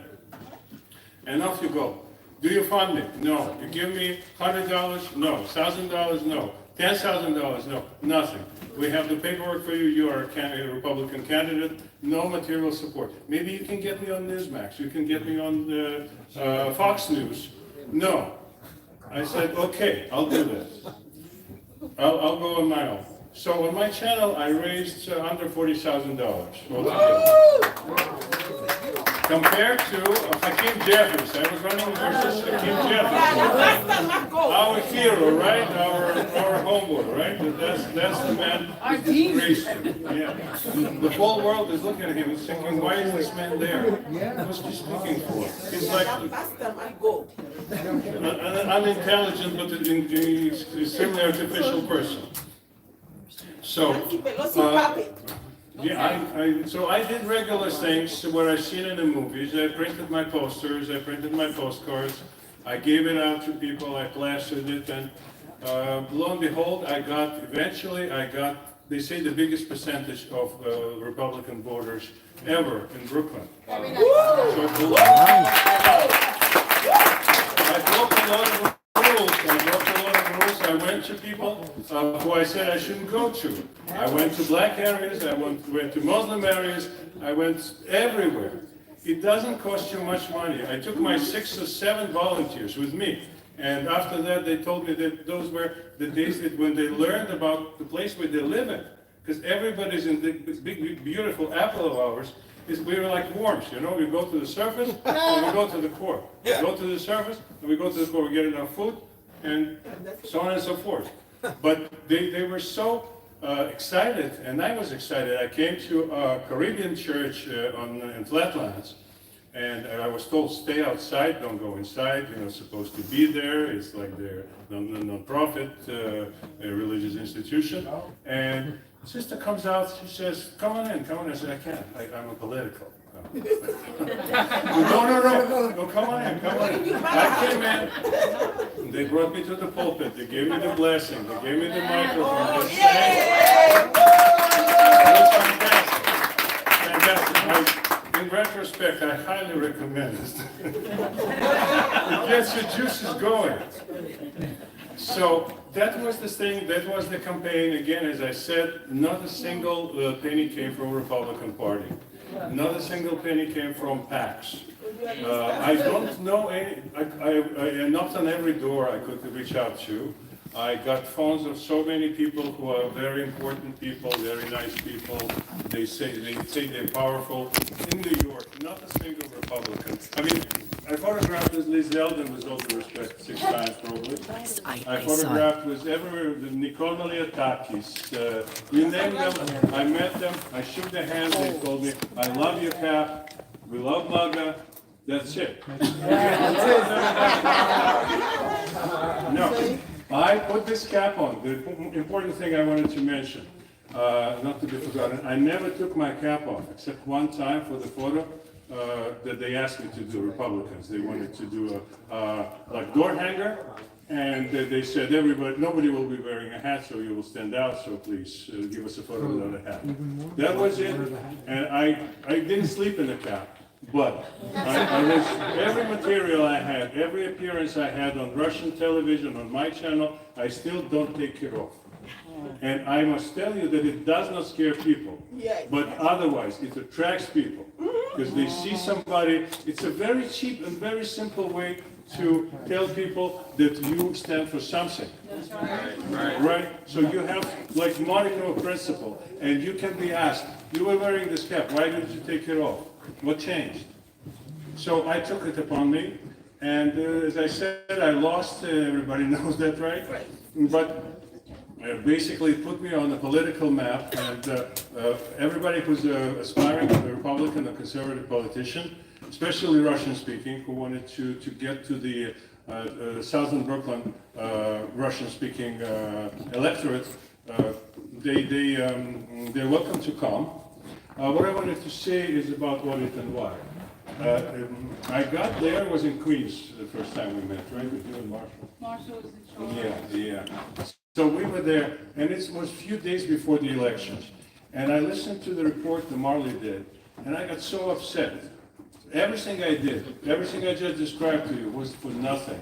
If there is such a manipulation going behind the scenes, why are we playing this kabuki theater, they say it? You know, who's the puppet master to make us jump through the hoops and then tell us your worth is like a nickel, you don't worth anything more. It's so much, it's so unfair, and it's such a insult to the citizenry, such an insult to our intelligence, this procedure that we have today. And I arranged this meeting that Josephine mentioned, and we had a live streaming on YouTube on my channel. I was translating simultaneously the proceedings, and people watched it, people loved it. Then boom, I get a note from YouTube. You banned for 2 weeks. What did I do? For 2 weeks, they closed my channel. I wasn't able to say anything. I wasn't able even to notify people. When they close you on YouTube, they don't tell people you closed. People call you, people ask, why don't you? I give my phone number away, I give my email away, so I don't care about those things. Nobody bothers me to an extent that I can. People are watching the show. Yeah, I can't do that. But the fact is that they close me like number of times, but this is especially egregious because people are together, people are discussing things, they're not plotting anything, they're just seeing what they saw. People discuss flat earth, they discuss that men never went to moon. Anything. This you cannot talk about. What kind of stuff is this? And you cannot argue about this. This is kind of irrelevant. But what I can tell you, maybe even in conclusion, I was stunned by fear that this society, our society, is in right now. I printed my lawn signs, and that was so. It was such an Americana for me, to do those things, work for Yuri, etc. And I humbly came to people's homes. I have people one of very few who dared, but a lot of people were scared to take those signs. They said, we cannot do that, they will break our windows. Who are they? Who are they to do this to you? The government is basically, with this administration, they're missing in action. This mayor of ours, the things that the city doesn't deserve. Some say that you have the leaders that you deserve. We don't. Those are not the leaders we deserve. We're much better than that. And that only gets me going. Fight despair. Go and request and demand and insist on the honest answer, and just go and find yourself, find some time to fight for this country. Because nobody will do that. Kids that are growing up, they're marching in the street for any cause but the pro-US. That's basically what I can say. To me, the final, kind of, not the final answer, but the current motto, I would say, of course, is the pluribus unum, from anyone, right? And this is the motto from 1776, and you can read it in many ways.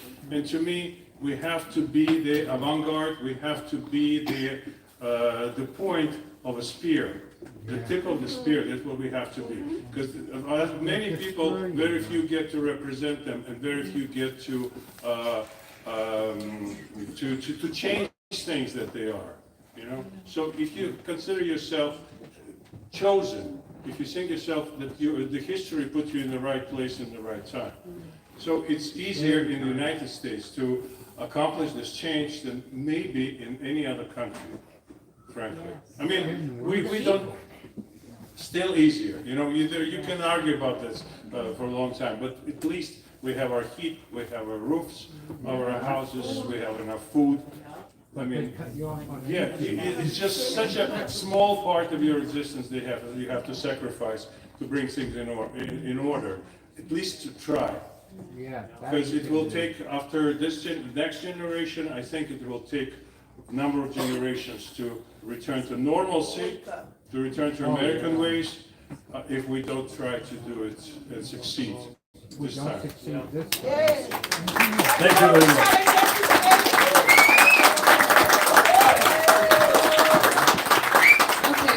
Show of hands if you would vote for this guy. Yeah! Now you know there's some cheating going on. Amen. Excuse me. That's why they're selected. Our next speaker is Daniela. I was calling Daniela. Daniela May. The reason why I wanted her to speak is because we keep saying, oh, let's get the young adults in politics. Let's get these people for the future. Well, this is a young lady that's been serving her community in District 31. She's a nurse, so she's been serving and really involved in her own district. She will walk the streets, gonna vote for you, gonna vote for you. Well, that wasn't the outcome. So I want you to give a hand to Daniela May from City Council. She ran for City Council in District 31.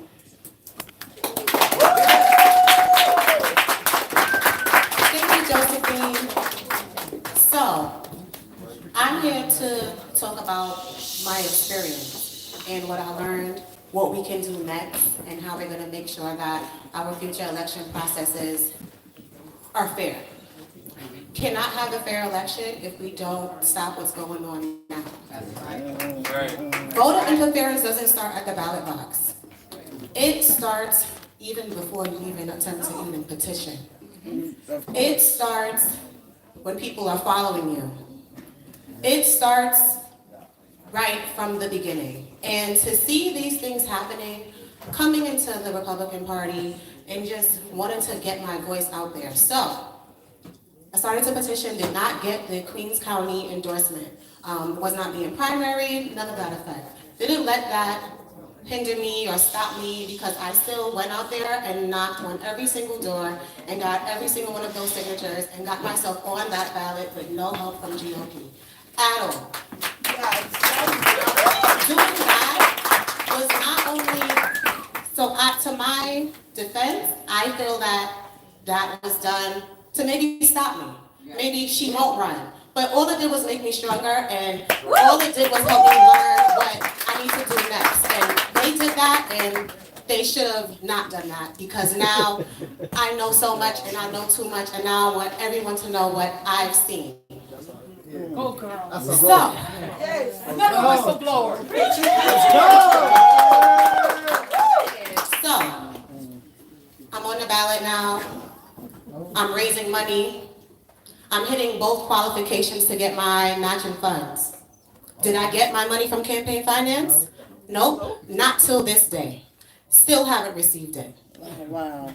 I had to get affidavits of people who donated through their credit card, through their cash, with their checks, just to verify that these funds are coming from them. Well, of course, I worked hard. You need money to run a campaign. That is voter interference. Stopping you from getting the funds that you need to run a progressive and successful campaign. Can't do that if you don't have any money. I'm sorry to say you cannot. You need it. We need poll watchers. I was able to get, with the funds I did have, maybe about 7 or 8 poll watchers to go to sites, and that's not enough, but I was able to see so much. What I learned is that the people who are working at the poll sites don't even know that they even are doing stuff illegal. Because that one that's in charge is telling them all the wrong things to do. My poll watchers were in these sites watching people inside of the ballot boxes, helping them bubble these choices in. Wow. My incumbents' flyers are inside the poll sites at the registration tables. She has people outside with flyers, posters in front. So what did I do? Had my people go outside and stuck my stickers on her posters, because if you're gonna do that, I'm gonna do the same thing too. Right. And I'm not gonna let you stop me from doing that, because I'm gonna do it and it's not right. We need to, I'm not gonna stress enough the importance of poll watchers. It instills that fear into them that you have someone there watching what they're doing. That's what we need to do. These sites don't even know that poll watchers even exist. One person said to me, this must be new since Trump got in office. This has always been here, but this is the lack of information that they give. Where did it come from? So I had people taking photos inside of these places because I want to see. Now, these poll sites, some people will say that these photos are illegal. That day when I ran, I would call the Board of Elections every 5 minutes. There's something going on here at this site. I'm getting emails from people who I've never met saying, I went to go vote for you, but you need to get people out here because the things that I'm seeing is not okay. I called the Board of Elections and I called in the city and I asked, I said, hey, I'm having an issue. I have poll watchers. They're taking photos. The poll workers are saying you cannot do that. How do I get the okay to do this? And what I was told was that you have to get a approval from the Board of Elections a couple days before, a week before. They have to sign off on it so that you can take pictures inside of all these poll sites. But if it is bullshit, then let's follow the bullshit and let's see if they actually do what they're gonna do. Create a paper trail, because that's what we need to do. You go down, you get the request, you tell them, hey, I wanna take photos at this site, and put all of them. And then see what they say. You follow the proper steps. They cannot say anything to you if you follow the steps. And if they don't, then that's more proof. Get all the proof, do all the steps of what it is that you need to get done. I had events that got canceled, or maybe people made phone calls to certain vendors to tell them to pull out because they don't want to hear what I have to say. Voter interference. It is not right to muffle a voice of someone who has a difference of opinion to you. How do you expect the people to make a fair decision if you're muting someone who doesn't agree with everything that you're saying? Give people the option. That's not there. I had a poll watcher let me know I had my mom as a poll watcher. My mom is a Democrat. When I asked her to poll watch for me, she was like, all right, I'll do it. The things my mom saw at that poll site, one person came inside, and I have video. You see my incumbent in there walking around. Yes. You hear one of the poll workers say, we made sure they voted for you. How'd you do that? I went to high voter turnout sites that had maybe 50 people come in. But each ballot box has exactly 50. If 14 people came in, where did these votes come from? If 14 people came in to vote, and we have 14 absentee ballots in the box, where did all these other votes come from? If this is high voter turnout, why am I not seeing an influx of people coming inside of this place? It's unbelievable the things that happen, and yes, we can say you know, this shouldn't be done. We shouldn't be doing this. And they need to make sure it's fair. We need to get our people out there to get in, either if you cannot get inside of the Board of Elections and will be as a poll worker, that is okay. Be a poll watcher. It is very easy. You sign up, you work for, go for a candidate, you volunteer, you do whatever, you go and you poll watch. That is I believe that is the most important thing that you can do, just to have, that's your own security. They're there on your behalf. They're there for you. I don't know these people in here. I don't trust them. I need to make sure that my votes are actually being counted. You can take pictures of everything. As long as you get this approval, you take your pictures, you jot on everything down, you take down notes. Instilling that fear will hopefully scare them from doing the wrong thing. Right. You gotta have somebody there. That's right. It's like a security guard, they can't do nothing, but they're there. Nope. I'm sad to say, NYPD, I do support them, but in my area, where I am, they're in on it.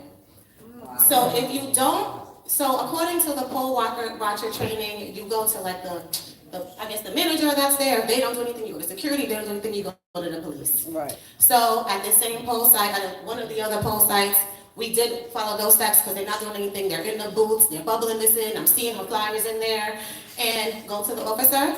Oh, there's nothing we can do. Right. Yeah, Not a problem. I said, okay, there's nothing you can do. According to this document, it says there's something you can do. So I said, I'm just going to play their game. I'm not going to sit here, complain, cry, or plead, or anything. Okay, you said there's nothing you can do? Fine. So if she has a truck outside parked on her flyers, what do? Put a truck right outside with flyers just like she did. And what do? My truck has to move, but not the other person's truck. So this is the things that I'm speaking about. It goes so much further than all of city council. It's so much bigger than that, but if we do show our presence in these poll sites, we can make a difference. We need to instill that fear there. We can't, like I said, we can't get into the Board of Elections. We get volunteer and we be poll watchers. I'm not gonna stress that enough. There's so many poll sites that need to be watched. They need to be watched. I went to go vote with Marilyn. I went to go vote for myself. One of her people right in the front. I walked past. I said, I hope you're 1,000 feet away. And he said, oh, yes, I am. Oh, 100 feet, sorry. Oh, you're 100 feet away. 100. I'm sorry. Standing right in front of the door of where the poll is, you're 100 feet away? I go inside, I go vote, I come out, now he's across the street on the phone. Yeah, and I recorded him. You have to get your pictures. You have to get those pictures. We have to get them. We need to get this proof because the electioneering, the voter interference, it's not going to stop. Right. To hit every criteria, to accept, a lot of people say, Daniela, I didn't see you doing all these things. I didn't see you. Well, I tried. I hit both criterias for matching funds. Silly questions to prolong it. Everything within standards, but the point isn't to not give you the funds. They don't care. It's taxpayer dollars. They don't care. It's not theirs. It's delaying it so that you don't get it in time so that you can run a productive election. Right. So with that, I just want to make sure that we are preparing ourselves for this election that we have coming up and for the further elections. Because if we don't do and fix these issues now and get out there and poll watch and register to vote and know these rules and know what you can and cannot do, we cannot have a successful presidential election because they're going to try to cheat and do these things that are not right. We need to get out there now more than ever because my generation is up next. The older generation, you guys will not be here to see this. We're going to be stuck here to live in this, and we need to get out there and do what we need to do to get proper leadership so that we can have our voices heard properly and that we can have a better country to live in. So thank you, Josephine. I hope everyone took something away from this. I'm going to stress again, poll watchers. Let's do it. Anything in the poll. Thank you.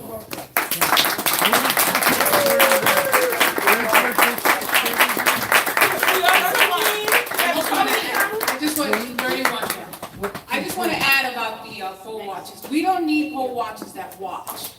We need poll watchers that have cojones, that have courage. If somebody tells tells you that you can't film in a public place and you abide by that, you don't know your constitution. I'm terribly sorry. We have the right to film, speak, whatever we want to do, as long as we're not hurting anybody.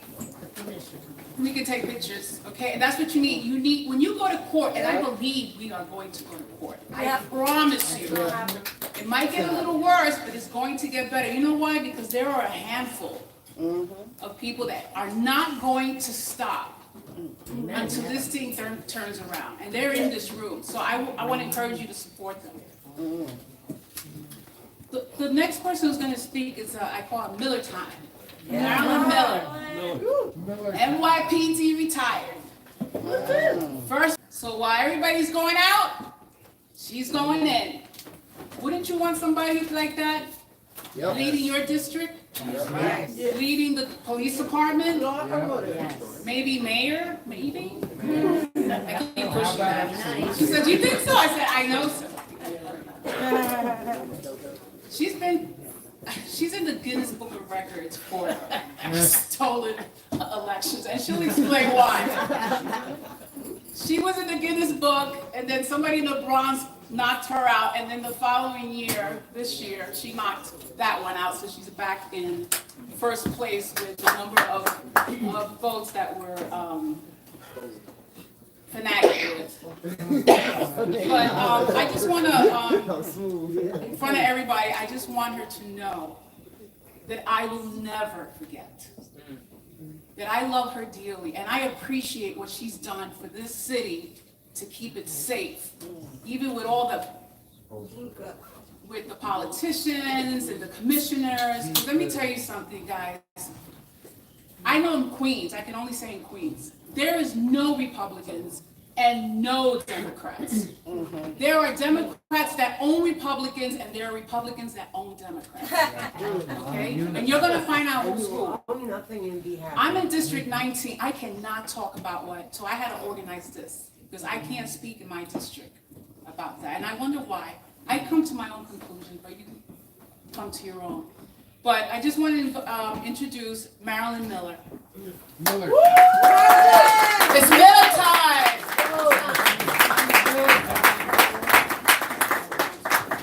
Bring him down. My chart here. I'll hold it. So I did 2 races.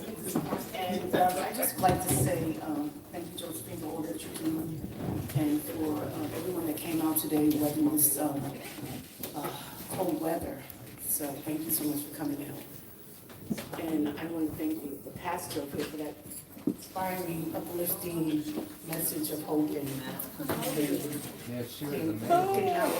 fair elections in our communities. I really like that, and I was putting to tears really. But I really want to say one thing right now. Any member of government who violates the U.S. Constitution is supposed to be removed from government. Not on, not voted out, arrested and removed.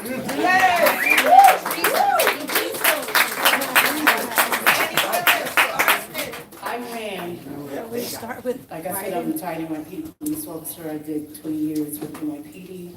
I was a first responder survivor.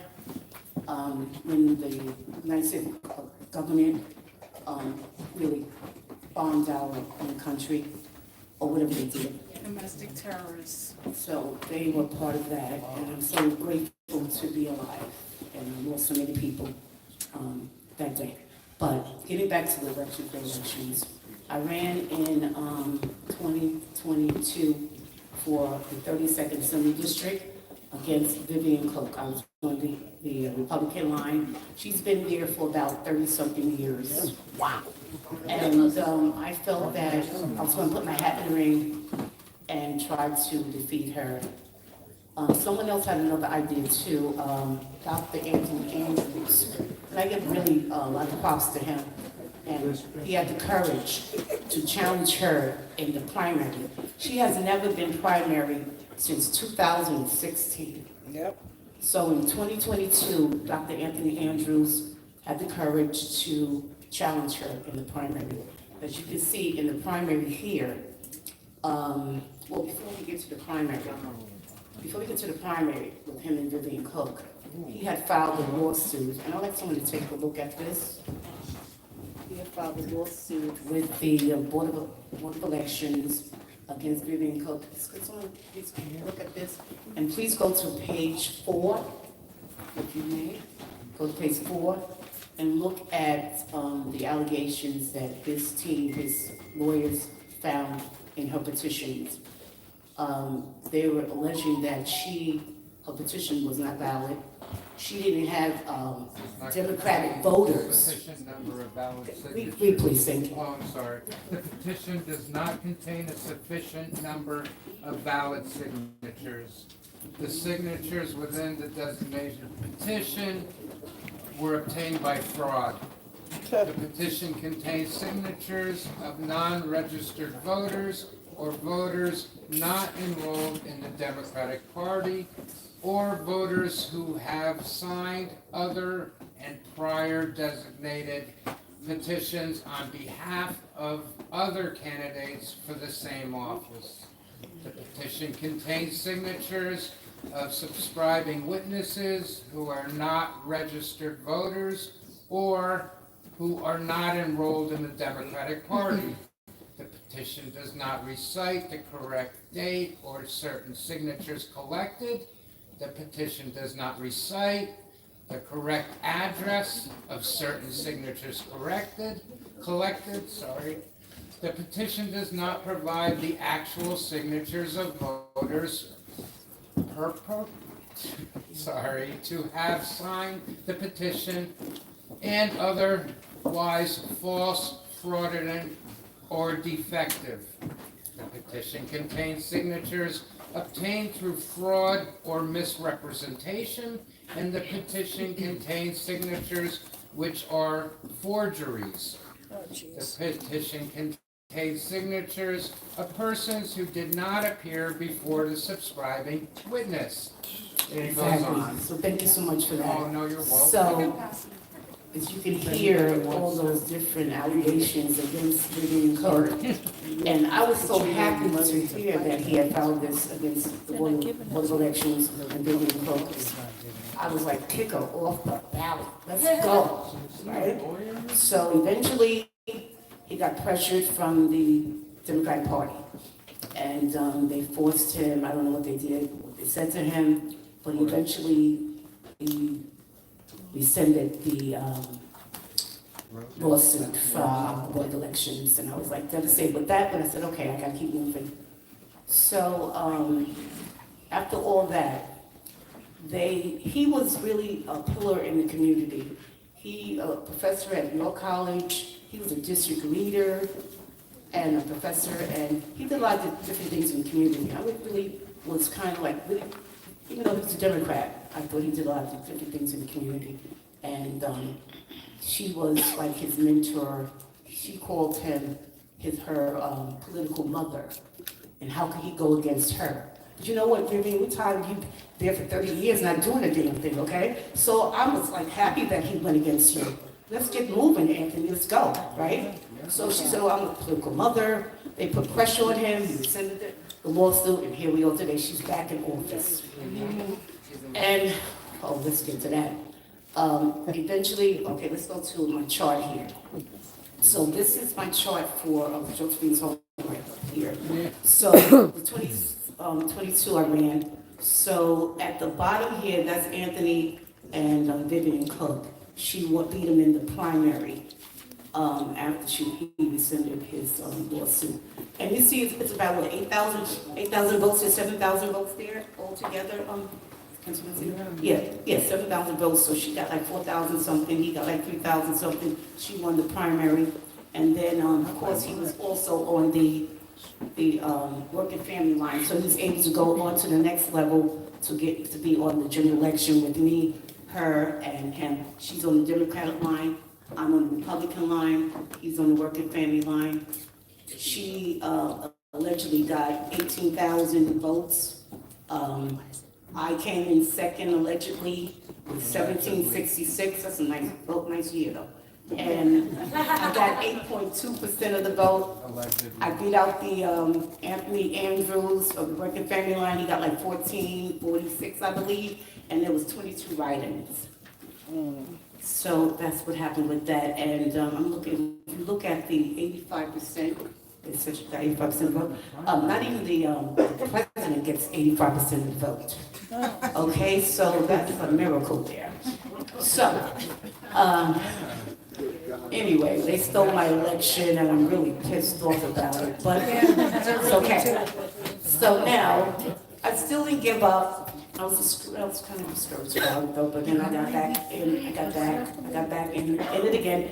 They said, Marilyn, why don't you run for city council? I said, okay, why not? Why not? So I put my head back in there again, and as you can see, me and my opponent, Sasha, the district is a disaster. Homelessness all over the place. This is Jamaica. Okay, Jamaica, 27 City Council District. So we both of us didn't have a primary, so we cruised right into the general election. She did have somebody that wanted to run against her, but they kind of discouraged that person from doing it, so they dropped out of the race. So it was just me and Natasha Williams. So now, Natasha Williams, disaster. She got 93% of the vote. 93% of the vote. People kept telling me, Marilyn, we voted for you, we voted for you. And then, Daniela, remember that night they called our races, I believe, about 9:15, 9:20 that night? Right, I just voted like about 9:10. No, not 9:10, about 10 to 9. So I'm walking out, we get to the restaurant, they're calling our races like we lost. So I said, we were pissed off too. We said, what, they calling our race? And we lost? And then to find out I lost like, I got 7% of the vote. And all that work that I put in, but you know what, that's okay. So they said she got 8,490 ballots, not votes. And if you look at over here I was on the Medical Freedom Party line and the Republican line, they're not counting my Republican votes right here. All you see is the Medical Freedom Party line in green, right? 9,000 votes there and 6. Okay, so you don't see what numbers I got for the Republican line. Like 15%. And if you look over here, when I ran for assembly, you see I only ran on one line, and you can see it's in red. So I don't know where the hell are the Republican votes at. So people ask me, what are you going to do this year, Marilyn? I said, I'm going to expose them. I'm not running for anything. So I'm going to expose them for the crooks that they are, and for the fraud, and I call it the corrupt cabal news network that called our races like 15 after 9. You just closed at 9 o'clock. It was just a disgrace, and it's really bad for our democracy and our republic that we live in.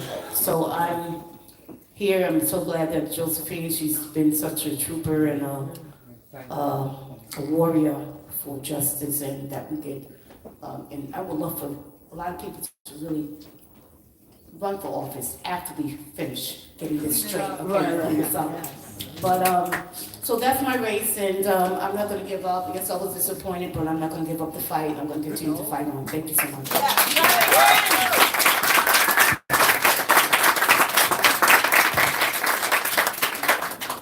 Okay, guys, put on your seatbelts. It gets better. My partner in, I shouldn't say crime, exposing the crime. Okay? I gotta tell you a little story though. I know we're running over, I'm sorry, but this is important. We'll give you a little extra, Jude. I assisted with, Alisa and I met at a association town hall meeting in our district. I didn't know who she was. I don't know if she was running. All I know is I knew her opponent since the mid-2000s. So she spoke about her opponent, who was John Liu. Oh, I know John Lewis. That's the godson of Sheldon Silver. So when I heard that word, I got up and I said this, that, and the other. At the end, she's like, listen, I'm running against him, okay? And I want you to work in my campaign. I said, she went like this? I said, okay, I'm gonna volunteer. I wind up being her assistant. It was the most transparent, very little campaign, and all the Republicans were piggybacking because her campaign was the best, but it was stolen, okay? And I'm gonna tell you why. John Lewis from China. I don't know if he was born here or not, but he's from China originally. And the Chinese people in Main Street, we're in District 19, that's Flushing, College Point, all that. The Chinese people called her up and said, listen, we have a parade for you. We have a parade for you. We don't want John Lou is CCP. That's right. I said, she called me up, she goes, listen, get ready. The Chinese people on Main Street has a parade for us. I said, all right, yeah.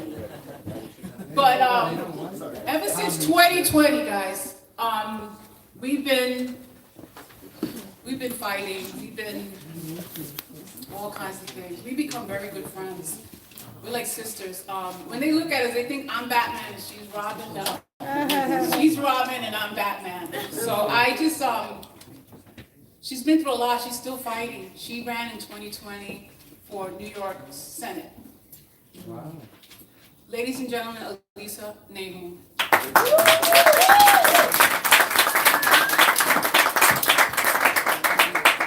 I'm definitely too short.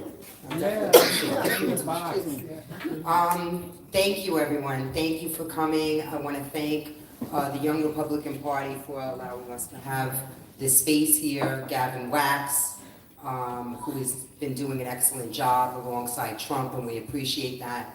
I know this is a long day for everyone, so I'm just going to make it as short and sweet as possible.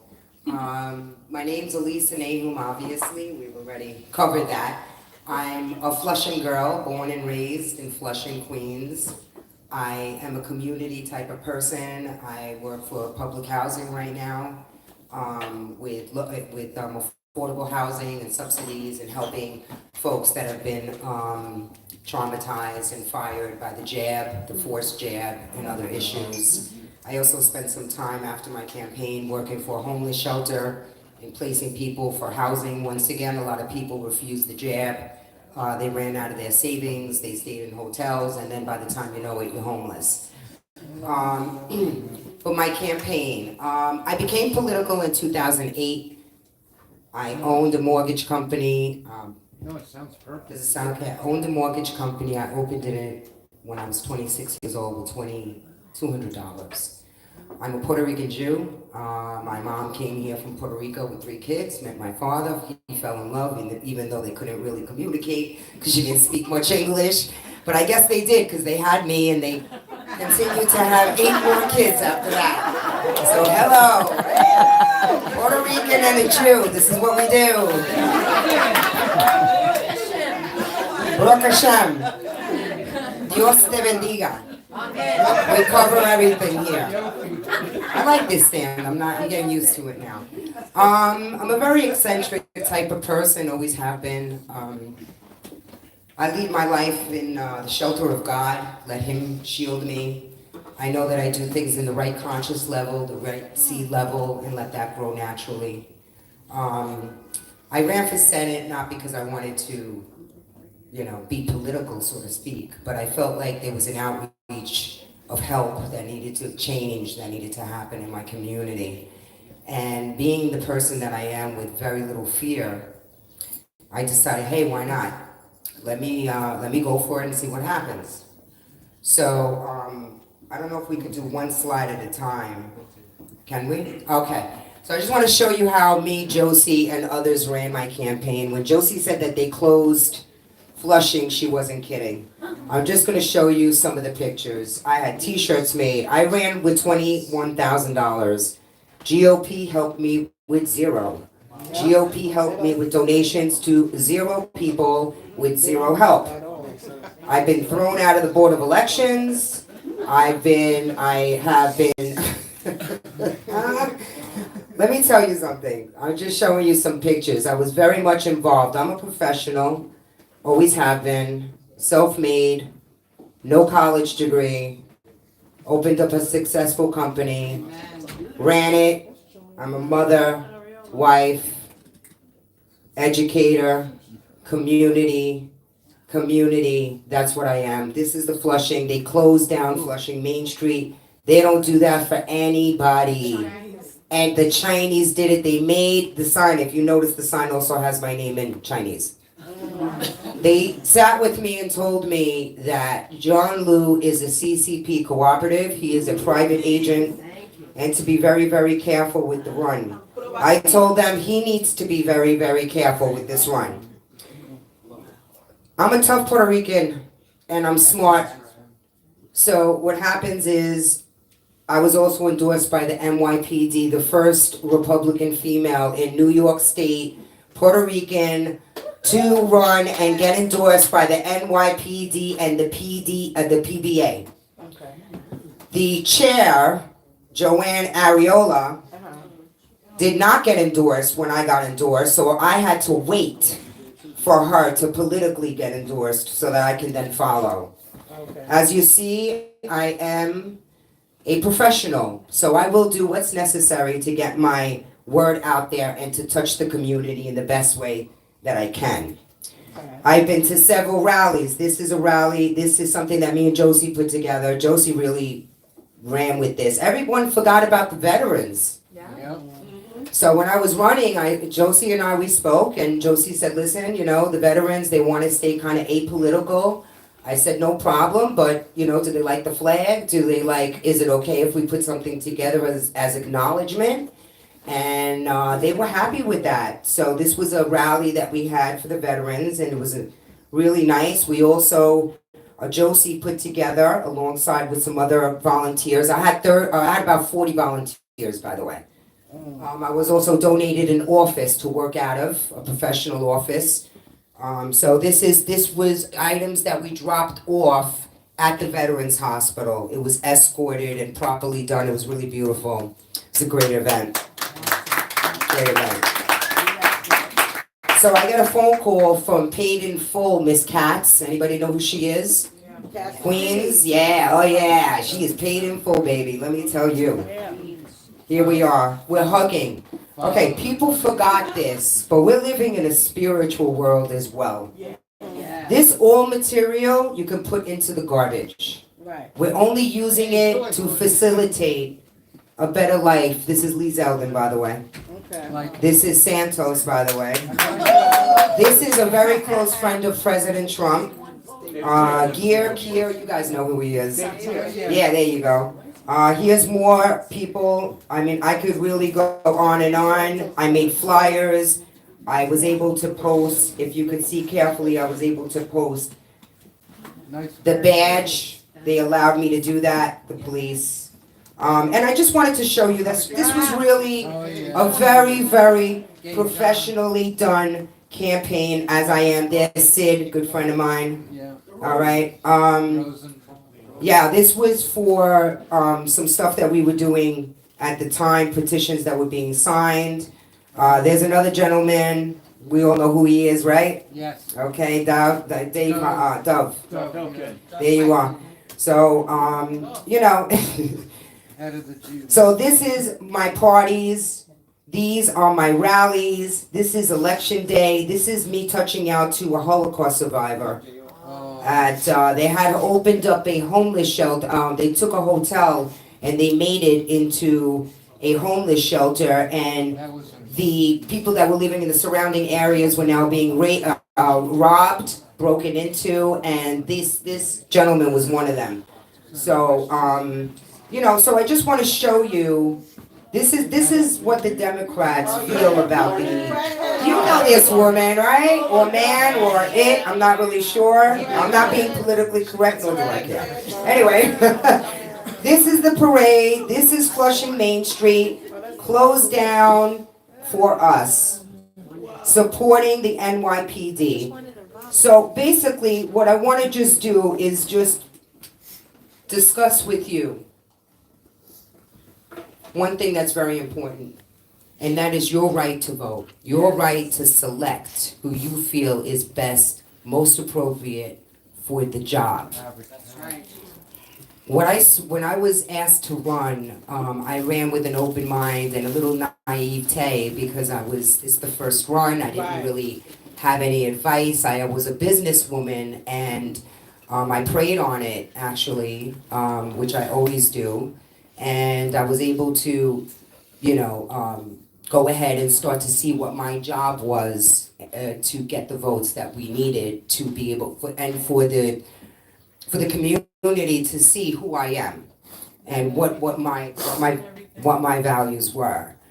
Well, unfortunately, we really have a serious Board of Election problem. You can start with that, okay? And when I mean serious, I mean very serious. What is happening now is pure, blatant thievery. And thievery is not okay. It is not okay. So the type of thievery that I saw was really bad. Remember, I was on the ballot about three names down from Trump on the ballot, right, Joe Spout? So we had poll watchers, we had meetings, everybody was situated with their poll certificates, make sure that everyone that is a poll watcher has a certificate. I examined the Board of Elections and their pamphlets on how they organize their poll sites and the rules and regulations, because for me, as being a banker, a registered real estate license, also I've been licensed 5 times by the state. I also ran a bar, I had a liquor license. Anyway, so I'm very into documentation because that'll hold you up. Okay, so real quick, let's run through election, early election. Early election starts, my phones start ringing. My poll watchers are now in the sites, and I'm starting to get phone calls. First phone call, Flushing Main Street. Alisa, there is a guy here with a box of cash, and he's giving out cash to people to vote blue. I said, okay, that doesn't sound good. I said, well, can we call the police? She said, I went inside and I told them about it, and they said that somebody came and picked them up. An unidentified van came and picked them up. Listen to this. I'm like, it can't get any worse than this, right? No, sorry. So it gets a lot worse. Then I go inside the poll sites. I see curtains up. I'm like, what is this, a proctal exam? Why are there curtains up, right? Is this a doctor's office? Am I going to be checked, right? I'm looking, I'm like, something doesn't seem, the Puerto Rican side is coming out on me now. I'm like, I smell something real bad going on over here. Let me take a better look. I look, and they're actually behind the curtain helping them fill out the boxes. Right? I'm like, okay, we're going to do this, right? Oh, we're not going to do this. Not on my watch. So I'm getting myself pretty heated, right? Professionally heated, let's just say, right? So I'm like, what else are they doing? I got another phone call. We just got thrown out. I said, thrown out? Yeah, they have everybody in a bunch in a corner, and they told us that 6 feet apart is almost outside the door. I go, what are you talking about? That's another thing. Another phone call at Creedmoor. They spent 4 days debating what 100 feet is. Okay, I'm not kidding you. I would figure that it would be set up prior to, call me crazy, it's just organization skills, the 5 Ps type of thing. But they were just harassing us. At that particular site, I went inside and I looked to see where they're supposed to display the ballots, right? Just who's running, right? They gotta have it on the wall. I don't see mine there. I go over, I see this person, I don't know, he's like an Indian guy, or whatever, and he's standing there, he's got like chains on him with chips and all sorts of gadgets hanging from the chain. And I say to him, hi, excuse me, I'm sorry, I'm running for New York State Senate, but I don't see the ballot. Did you guys forget? He goes, I'm sorry, I'm gonna curse now. Is that gonna offend anybody? Not at all. He said, fuck you. He knew who I was because I had my name on. I go, what? Excuse me? He goes, I said, I'm running for Senate. I really think that you need to step back a notch, don't you think? He said, I don't give a shit who you are. Get out of my face. Then he walked over with his chips and stuck them right into the machine. As people are voting, he put the chip into the machine and he's changing votes. Now, let me just tell you something. There's a couple of rules and regulations if you really follow the rules, if there is a law of any kind. Number one, nothing leaves the poll site, not even a pen, okay? The poll site, when it's set up, it becomes sacred. Everything stays there until the election is completed completely. And this extension of 1 month, 2 months, that's just enough facilitation of cheating. That's all it is. That's all they do. Another phone call I got, they were rolling out the machine. They had it bubble wrapped in a U-Haul and they were rolling it out, okay? I had 43,000 votes early election and he was like at 52. So they were still voting, right? Because it was early election and then you had the election day, right? They never added on the rest. They kept mine straight. So I really have 56,000 and he has 57,000. I'm missing 57,000 votes for my election. And the best part about it was the last phone call I got, which was from a friend of mine that's a police officer. And this is bad. He said to me, Alisa, I'm really sorry, but we just got a phone call from the NYCHA building in Flushing, and they found boxes of ballots left in the NYCHA building that was one of the poll sites. They left the actual boxes, they stuck them and hid them in the pantry. You can't make this up. NYCHA building has cameras. Hello, hello, hello. So I said to the police officer, my friend, I said, okay, so what are you doing? You're going to open up a report? I'll be down there in 2 minutes. He goes, no. He goes, this is like on the down low. I said, what do you mean down? There is no down low. There is no down low. I work for the people, okay? There is no down low. This is not a date. I don't know you. This is not the way it works. This is not your judgment to tell me that this is going to be on the down low. People's votes and their voices are not. No, we're not doing that. So he said, well, my chief officer says it happens all the time. Just ignore it. I said, let me tell you something, brother. I'm going to be there in 5 minutes. I ain't ignoring shit. I'm going to tell you that right now. Now I'm coming out to the truth. You want to play? We're going to play a game now. It's going to call, I'm going to win and you're going to lose. How's that going to be? All right? I ran down to the poll site. I called, I was savvy, I don't even know how it happened. The Lord must have been blessing me at that very minute, because I swear to God, I got the phone number and everything. Called the super to the NYCHA building. I was like, listen, brother, how you doing? I go, listen, things are not looking good over here. I heard about my ballots, and I'm none too happy. He goes, Mama, come in. We heard about them too, and let me tell you, I've been sick to my stomach since that day. He took me inside the NYCHA building. And then Pedro came out, the pantry guy, and he came out and he signed the petition, the affidavit that the Board of Elections purposefully left those ballots inside the NYCHA pantry, okay? And they called the police and reported it. I have that original affidavit. And I'm just slavering and waiting. And waiting and waiting. Mr. President Trump, if you're listening and you need some New York evidence, baby, you just go ahead and give me a call. Because I ran in his district. I ran in President Trump's District 11. Okay? I have emailed him. He knows what's going on. I know he knows what's going on. He can win New York. This is how we're going to do it. I'm going to tell you how we're going to do it. New York has been red. New York has been purposefully stolen. Now, New York was set up to help its people. A lot of benefits New York gives. But not anymore, sweetie. They're taking it and they're giving it to the illegals. I see my people in my subsidy buildings getting their subsidies cut off for no reason at all. They are keeping up their end of the bargain. We have systems in place already. We're not going to change the system, but we can't have illegals taking our people's money.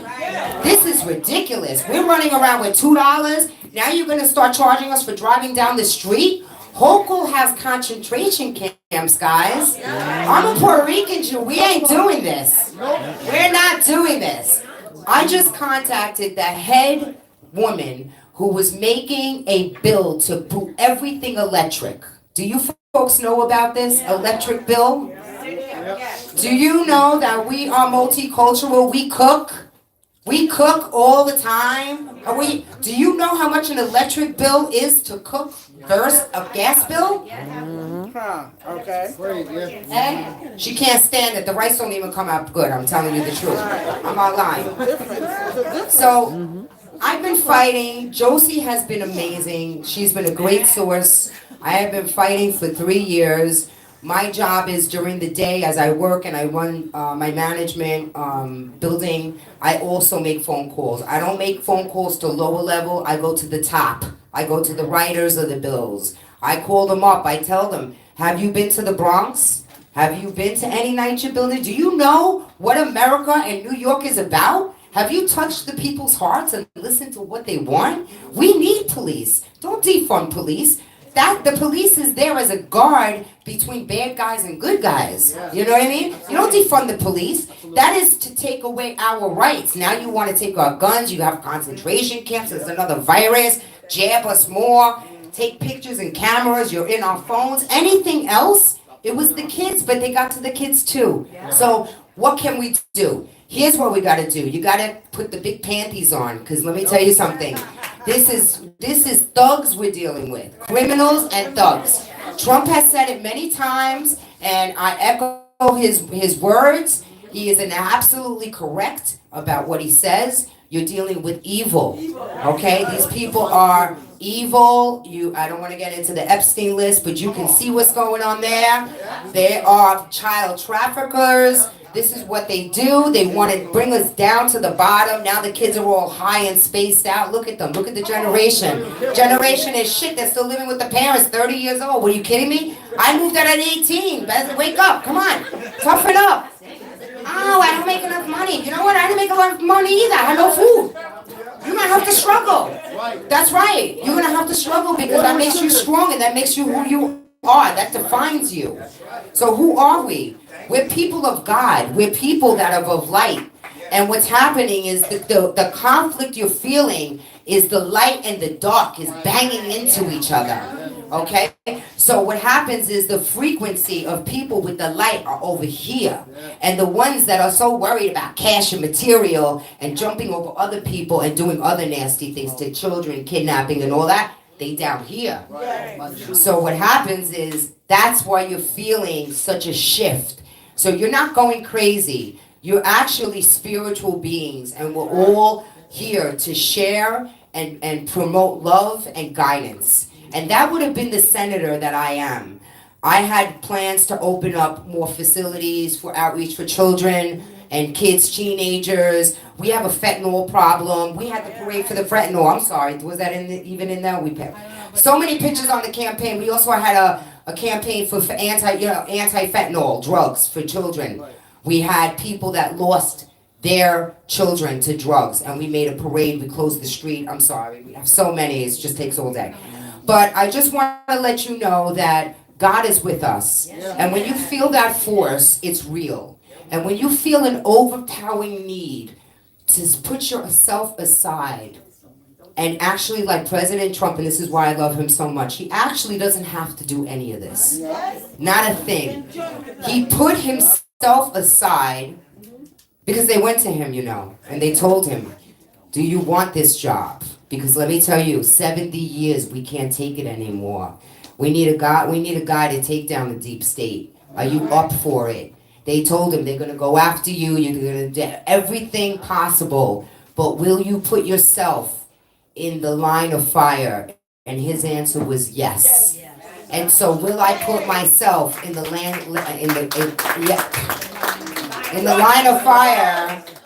Thank you, God. In the line, would I put myself in the line of fire? And the answer is yes, because all I am is a vessel.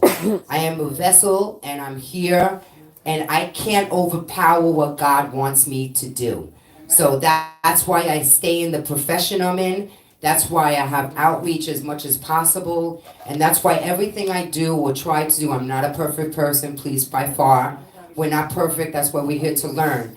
But the most important thing is to be spiritually connected right now and just be aware of the evilness and do your prayers. And with that, God will tell us what to do. It's going to come to us. It's going to be organized. Let's see the completion already. By November, this is going to be straightened out. I know that there are forces that are working behind the scenes, trying to expose this tremendous thievery and tradeism that's going on here. But know one thing, if you are going to run, poll watching is important. Retired police, detectives, military guys, those are the guys that need to, anybody could do poll watching, but there is things that you need to be aware of. Be aware of making copies of ballots. That is illegal. They were doing it in Queens. They were printing ballots right in front of people this last election. They have fake Republicans at the polls, okay? So what happens is, after my election, real quick, because I know we're running out of time, but after my election, I decided to go to be a poll watcher and see what's going on, because I already by then knew what I was looking for. Right. And I would go over and ask the people sitting there, oh, are you a Republican? Yep. And they had the sticker on. Many of them got nervous, and they were like, Republican. And then when we put their name in the system, they either didn't exist or they were Democrats.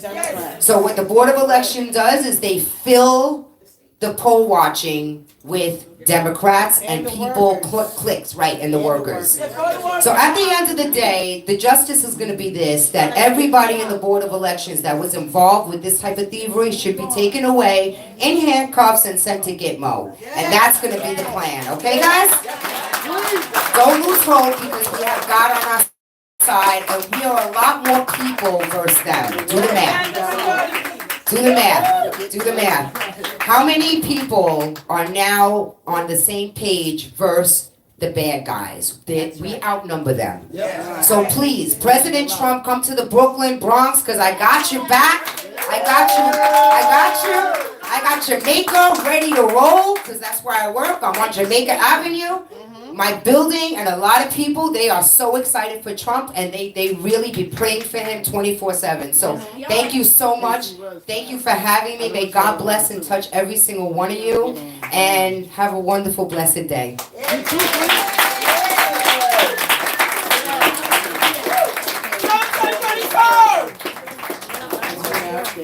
Well, our next speaker, I'm gonna have Tim Feedley explain our next speaker, because they are the ones that are going to give you the solutions. They're going to show you, these are regular citizens that came up with the exact accuracy of how they would be finagling our votes. And also, they are in the front line. I think, if I'm not mistaken, they have got legal counseling, which that's huge, because nobody wants to go there. Everybody's afraid of everybody. But there's one thing I want to share about Alisa Nahum. After the election, we got proactive. We had a cheese and wine affidavit party. Everybody was like, all the poll workers, like, this is what I saw. I signed right here. I'll get it notarized. You know, 'cause it's not about standing there and watching. It's about having the courage to film, to question, to speak truth to power. Those are the kind of people that you want as poll watchers and poll workers, because they're going into the battlefield. So there's one quick story. After the election, after the election, we started making phone calls. We called the sheriff, because the sheriffs are the last line of defense. If this is a national security problem, then the sheriffs, if the NYPD doesn't want to do anything about it, you go to the sheriffs. So we will make phone calls. I said, Alisa, let me just talk first, okay? We're gonna be good cop, bad cop. She goes, all right, go ahead. I said, hi, this is Josephine Aronson, how are you? Good.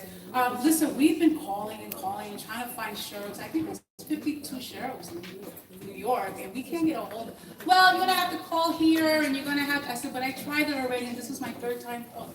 Here she comes. Listen, let me tell you something, okay?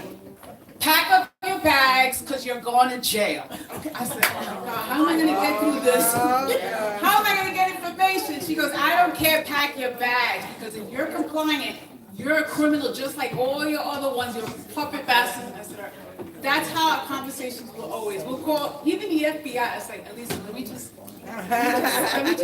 we're CFBI now, okay? You know. So they took our interviews and all this other stuff, and she's like, well, I hope you guys are gonna do something about this, because the way your reputation is. I said, oh my God, it's the FBI. But to this day, I mean, that started in late 20, it will, because everything is documented. Every phone call is recorded. We have an NSA. We have, if you delete your emails right now, it's not deleted. Okay, that's the whole story that Hillary, you know, the bleaching thing, now they have it all. Donald J. Trump says, I have it all. We need to be a little patient. There is light in the tunnel. It's going to turn around. It might get a little ugly before. If it gets uglier, please don't lose hope. Yes. These people, I promise you, I don't promise anything. I promise you, these people are going to jail all the way to the lower elections, or the lower politicians, because even if you look the other way and you know this is going on, you are violating your oath of office. You are committing a crime. Okay? Like I said earlier, this is about the children. The last time I checked, it was 800,000 children missing, not globally, in the United States. That's a lot. The U.S. is the #1 consumer of child pornography, okay? And child porn. That's how, if we don't take care of our kids, do you understand? This nation is cursed because we're not taking care of our children. We have to take our care. So I know it's really hard to hear that, but I'll tell you, the next slide is going to be able to explain what these grassroots are doing, and hopefully that we can end in a good note and in a hopeful note. So Mr. Tim Feely is going to explain. He and his wife are volunteers. Charlene, where are you? There she goes. They're volunteers. So he's going to be able to explain what's going on and what we're looking forward to in the future.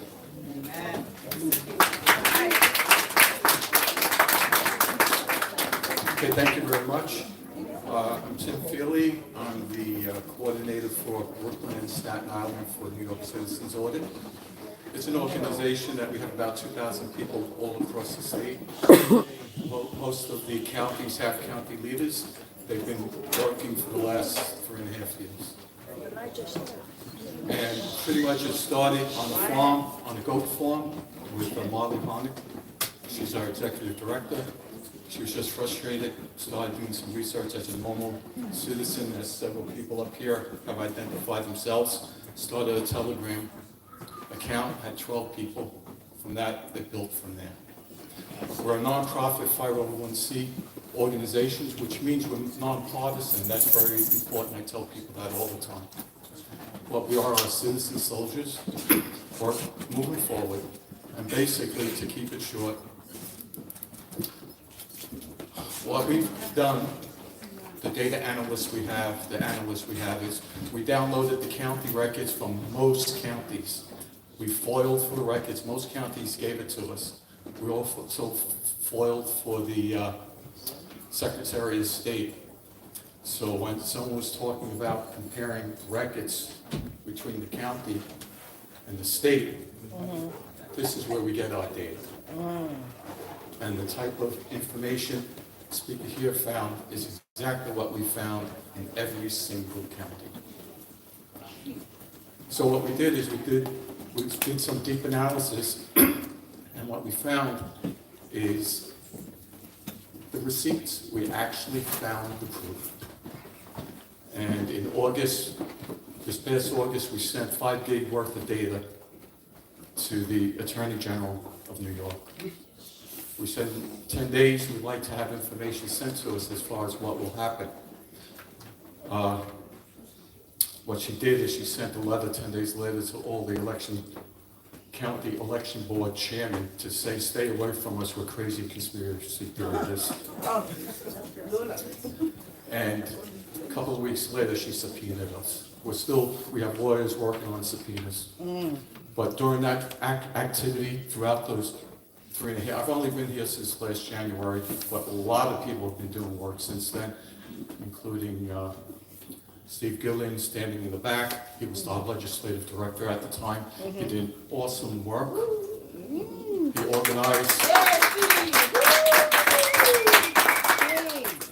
He organized people from all the counties to go up to the Albany and invited all the legislators in. And they spoke with 50 legislators or their staff, gave them our information, asked, are you for election integrity? In addition to that, back and forth, there were other opportunities where we needed to have specific town councils listen to us, and quite ingeniously, he had everyone on in the organization, family and friends, dialed their number and filled up their recording. So when they opened up their phone system on Monday, it was filled with people saying, we want action, we want action. So far, 75 county legislators, town legislators have signed a resolution. Wow.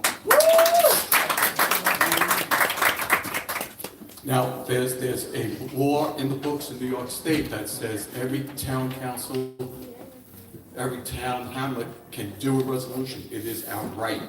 And that's what we're doing. We're saying it's our right to say to our legislative branch, we want you to look at this. So at this point, what I'm going to do, because in August we started a national organization. We have about 25 other states doing the same thing we're doing. As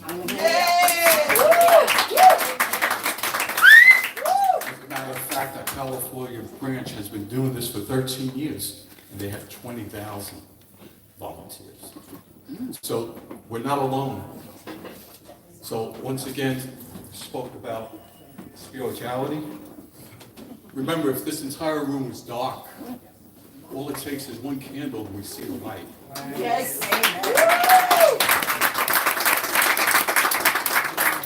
We're all candles. And when we go out to family and friends, even though they think I'm crazy, they're starting to listen. Two sisters that thought I was crazy, no longer Democrats, but independents. They're waking up, not as fast as we would like, but what I'd like to present now on the video, and after the video is done, I'll set up a WebEx so Marley can speak to you, because she has the goods. She knows it. What this is a video of her doing training. She does training once a week, legislative training. And anyone can go in, anyone can listen. This happens to be training she did on the national organization. And she's going to talk something called black letter law. Now remember, what we're saying is, the only thing we're asking is, we're not saying the election was stolen.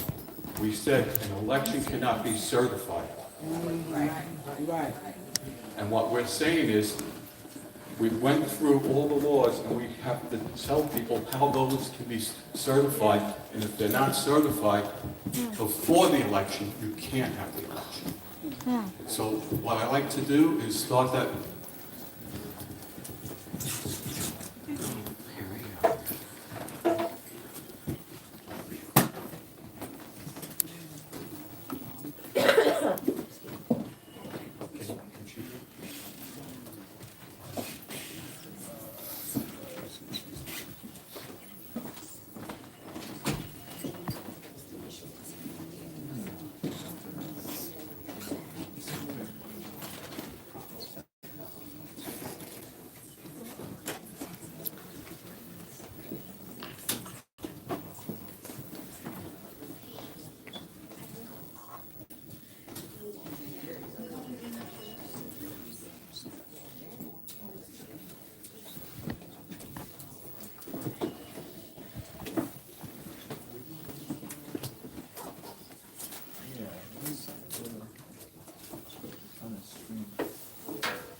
No.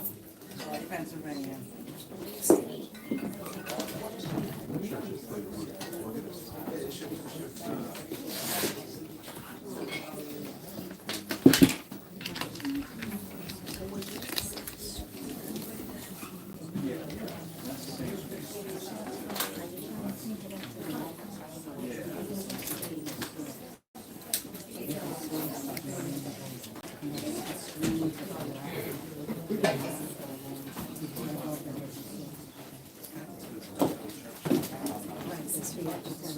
Guys, as we wait, guys, can you do all your talking now? And when the presentation, can you yell and scream and just talk and keep talking? And then as soon as they get it together, we can just. So who do you report all this fraud to? Not to the election board, they're the ones committing the fraud. So Guys, while we waiting for that, I got a couple of announcements. January 23rd,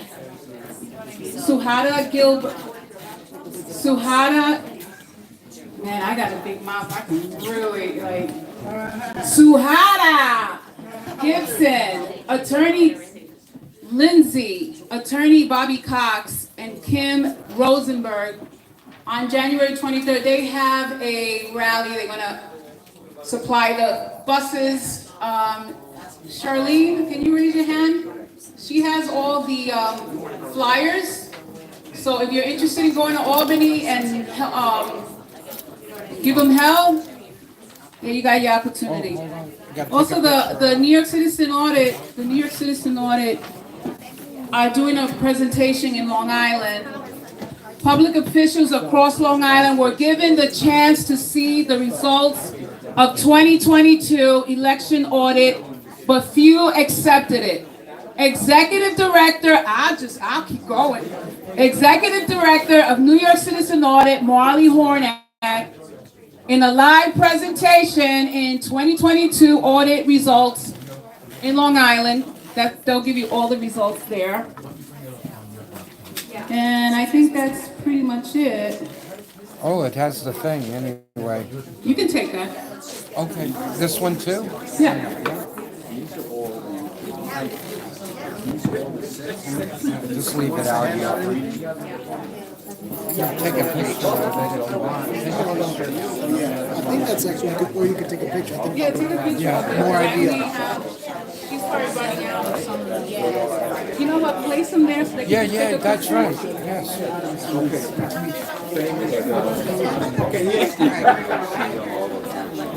Steve?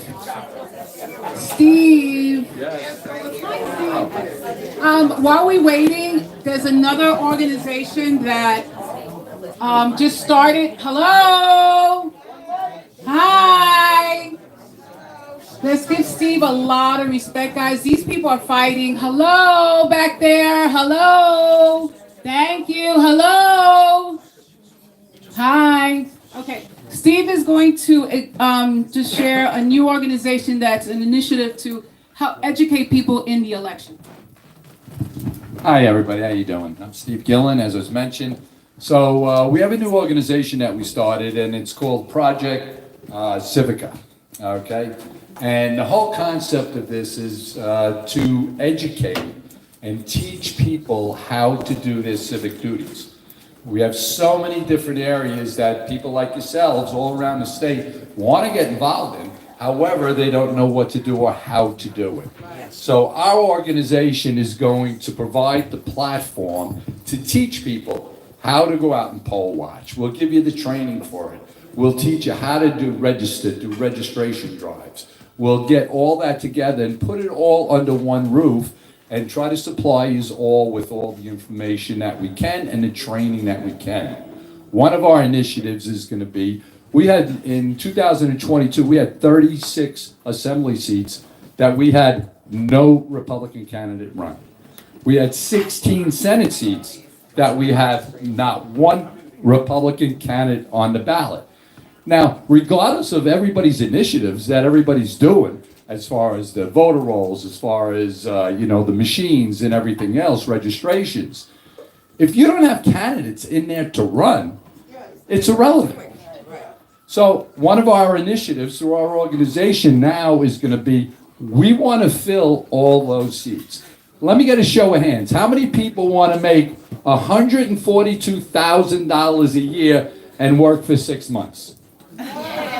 I know that's a pretty good deal. Plus in medical insurance, it's a pretty good deal. The people in this room and so many people at the state know so much more about what is wrong with New York State. And you have the ability to run. So what we will do with help from outside organizations, an organization called Precinct Strategies, maybe some of you have heard of it or whatever the case may be. We have a couple people here that have run before for office. We will put them together. We will have them do training classes to get you people on the ballot. All right? This is our republic. We have to fight for it right now. I mean, if you remember what Ben Franklin said, it's a republic if you can keep it, ma'am. We're losing it. It's the time that we all get together and start to do stuff to do it. Running for office is a responsibility if you care. All right? If you care about our country, for our children and everybody else, you have to run. We have to fill these seats. So you'll be getting more information from us. We just started this whole process going forward, but we'll be reaching out. You can reach out to us at our Civica, projectcivica.org, our website. Contact us.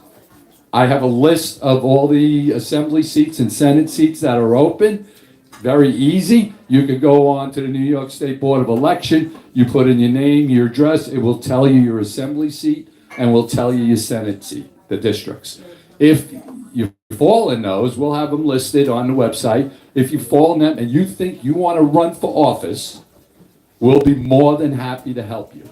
The more momentum we get by doing this, we could then go to the Republican Party and say, are you going to come along with us? Because you're not helping us now, so we're going forward without you.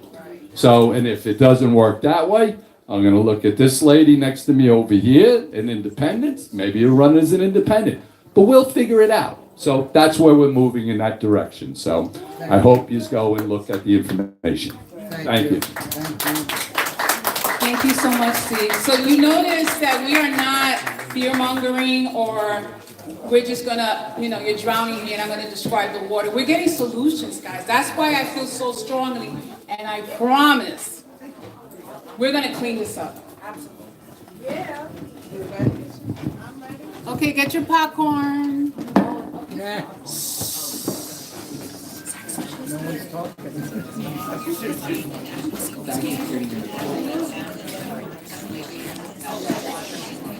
down. Pointing out that the right of voting for representatives is the findings of the purposes we discovered Congress found that the constitutionalist founder is a fundamental right. And now we're going to jump ahead, federal, state, and local number different kinds of individual who has a complete alignment and agreement with the very same principle. Justice Hugo Black is well known as one of the most progressive justices in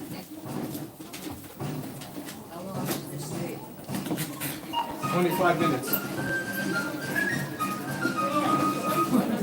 We begin with the founding of our country, actually an Englishman, pointing out that the right of voting for representatives is the primary right by which other rights are protected. So a constitutionalist, founder, Englishman. And now we're going to jump ahead to a totally different kind of individual who has a complete alignment and agreement with the very same principle. Justice Hugo Black is well known as one of the most progressive justices in American history, and he shares the exact opinion of Thomas Paine No right is more precious in a free country than that of having a voice in the election of those who make the laws under which, as good citizens, we must live. Other rights, even the most basic, are illusory if the right to vote is undermined. That is from the decision in Westbury v. Sanders that was written by the complex.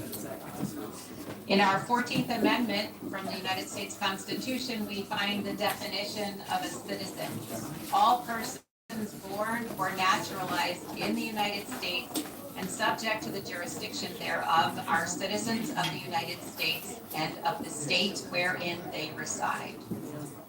Nor shall any state deprive any person of life, liberty, or property without due process of law, nor deny, and here's the part, I should have read the part, no state shall make or enforce any law which shall abridge the privileges or immunities of citizens of the United States. So why is this important? We're going to go to section 2 of the 14th Amendment, and we discover that one of the most important privileges of a United States citizen is the right to vote. And here in this highlighted language, when the right to vote at any election for the choice of electors for president and vice president, Congress, executive and judicial officers of the state or the state legislatures is denied to any eligible voters or in any way abridged, the basis of representation therein shall be reduced. Why does this matter? Why is this slide here?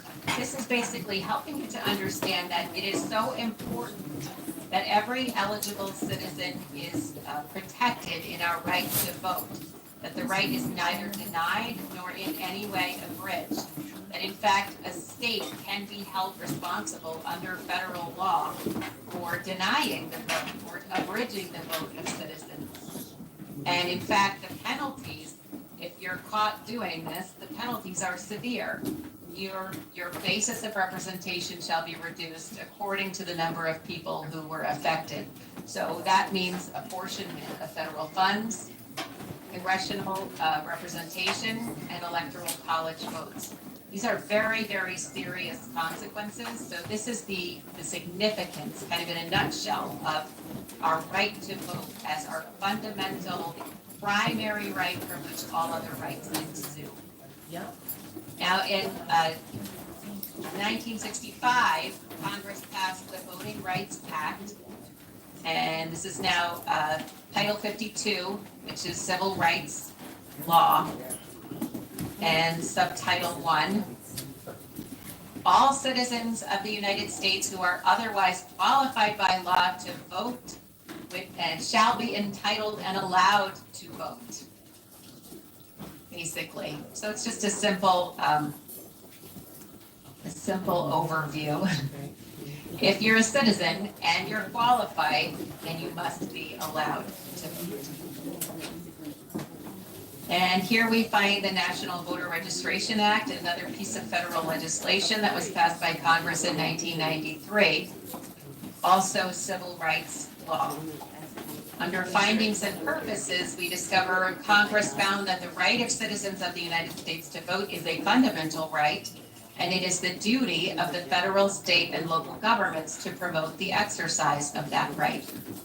When we look at the purposes of the National Voter Registration Act, of which there are a total of 4, we discover that number 3 is to protect the integrity of the electoral process, and number 4 is to ensure that accurate and current voter registration rolls are maintained. Yeah, right. So this is the purpose of the National Voter Registration Act, is the accurate and currency of our voter registration rolls. Let's find out why, right? So here we are in the Help America Vote Act, which is another piece of civil rights legislation that was passed in 2002. And one of the elements of HAVA, as it's called, is the maintenance of the computerized statewide voter registration lists and the requirements for these, the official voter roll databases.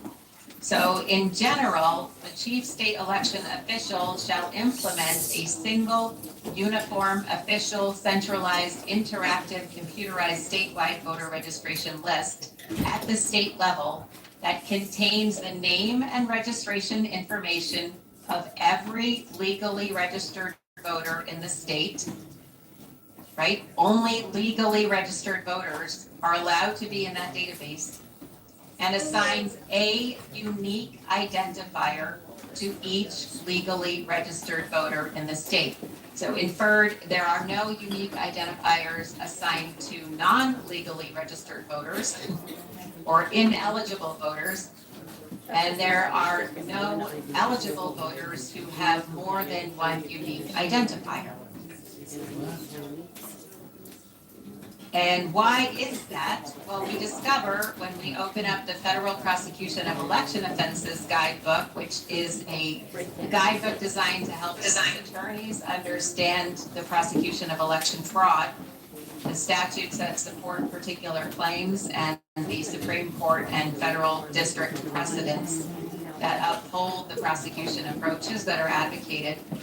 We discover that election fraud usually involves corruption of one of three processes: the obtaining and marking of ballots, the counting and certification of election results, or the registration of voters. And if you think about what are the fundamental tenets of a valid election, according to New York Citizens Audit, you discover we have the voter rolls must be accurate, votes counted must be from eligible voters, and the number of votes counted must equal the number of voters who voted. That's because if that's not in place, there may have been election fraud. That's what this book is telling us. So we're going to go back to AVA and explore exactly how accurate the system is required to be. In the voting system standards, under the Help America Vote Act, we discover that the error rate of the voting system in counting ballots shall comply with the standards established under Section 3.2.1, issued by the Federal Election Commission in October of 2002. So, lo and behold, here's that section. Again, this is from the FEC 3.2.1 for voting system. Accuracy was defined as the ability of the system to capture, record, store, consolidate, and report the specific selections and absence of selections made by the voter without error. And continuing, this rate is set at a sufficiently stringent level such that the likelihood of voting system errors affecting the outcome of an election is exceptionally remote, even in the closest of elections.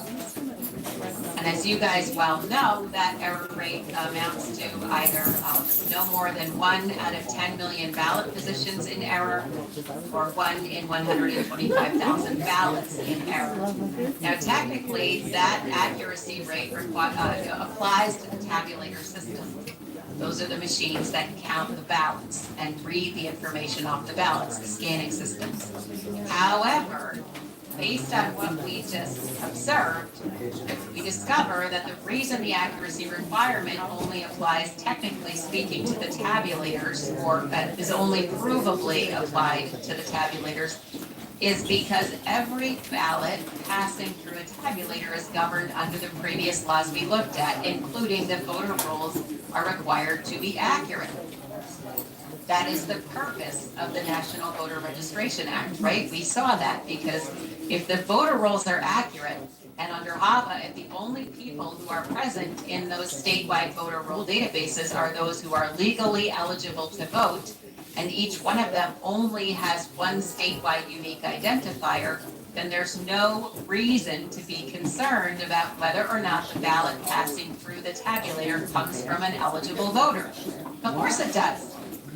That was a precursor to getting a ballot in the first place, according to the law, you see. Because accuracy is defined in the voting system as the ability of the system to capture the intent of the voter. It's not designed to capture the intent of a false registrant. So it's very important to realize that the accuracy requirement absolutely, under the law, applies to the voting system. And if the previous laws, the predicate for applying accuracy to a tabulator, if those previous laws are violated, then the accuracy rate applied to the tabulators is already in violation. So going back to the federal prosecution of election offenses, let's explore this a little bit more deeply. Again, why is false registration so important? Well, for 40 years, Congress has been enacting new criminal laws to combat false voter registrations. How does Congress assert this authority? On its power under the necessary and proper clause to enact laws to protect the federal election process from potential corruption. Think about it. When we have a federal election, we're electing president, vice president, so that's 2 people. We have 435 members of the House of Representatives. So now we're up to 437 people. And then we have 100 senators. That's 537 people we're electing to represent 330 million Americans. And there's a lot at stake. There's a lot of power and money to be gained and traded in becoming one of those people who has the opportunity to temporarily write laws and enforce them for the American people. So protecting the federal election process from potential corruption is an extremely important priority, and it's based upon the principle that Thomas Paine and Justice Hugo Black agree upon, which is that you cannot have a free government, you cannot have a free society without representative government. And you get that through the vote. So let's review conduct that constitutes federal election fraud based on the Department of Justice Public Integrity Unit's opinion. Voting in federal elections for individuals who did not personally participate in or assent to the voting act attributed to them, or impersonating voters, or casting ballots in the names of voters who do not vote in federal elections. And there's the statutes, the federal statute that applies when one of these provisions may have been violated. Malfeasance by election officials acting under color of law by performing such acts as diluting valid ballots with invalid ones, otherwise known as ballot box stuffing, or it could be voter roll stuffing, rendering false tabulations of votes. For example, certifying is accurate an election with 338,000 more votes counted than voters who voted would be an example of election officials acting under color of law. Preventing valid voter registrations or votes from being given an effect in election. And there's your statutes. So these are conspiracies against rights. So Title 18, Section 241 is a conspiracy against rights, and 242 is a unitary individual acting against your civil rights. Conduct that constitutes federal election fraud continued. Submitting fictitious names to election officers for inclusion on voter registration rolls, thereby qualifying the ostensible voters to vote in federal elections. Knowingly procuring eligibility to vote for federal office by persons who are not entitled to vote under applicable state law. And let's see what happened in New York's 2022 general election. Were the voter rolls accurate, as the National Voter Registration Act requires? Well, let's see. We had 1.46 million illegal duplicate registrations. But NIBRA says the voter rolls have to be accurate. And HAVA says each eligible voter is allowed one statewide unique identifier. So how come there's 1.5 million violations of these clear federal laws?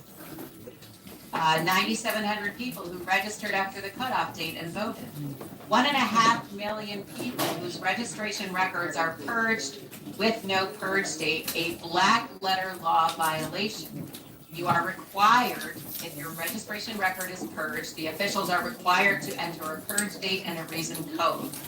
Otherwise, there's absolutely no way to know if any votes cast under that registration record's ID number happened before or after the purge, therefore making them either legal or illegal. And according to the DOJ, there's such a thing as election fraud. There are people who seek to cast illegal votes, whether in their own name or in the name of others. So here we have 5.1 million parent registration violations, where clear black letter law or clear logic is being violated. You could say the last category, for example, is an issue with logic.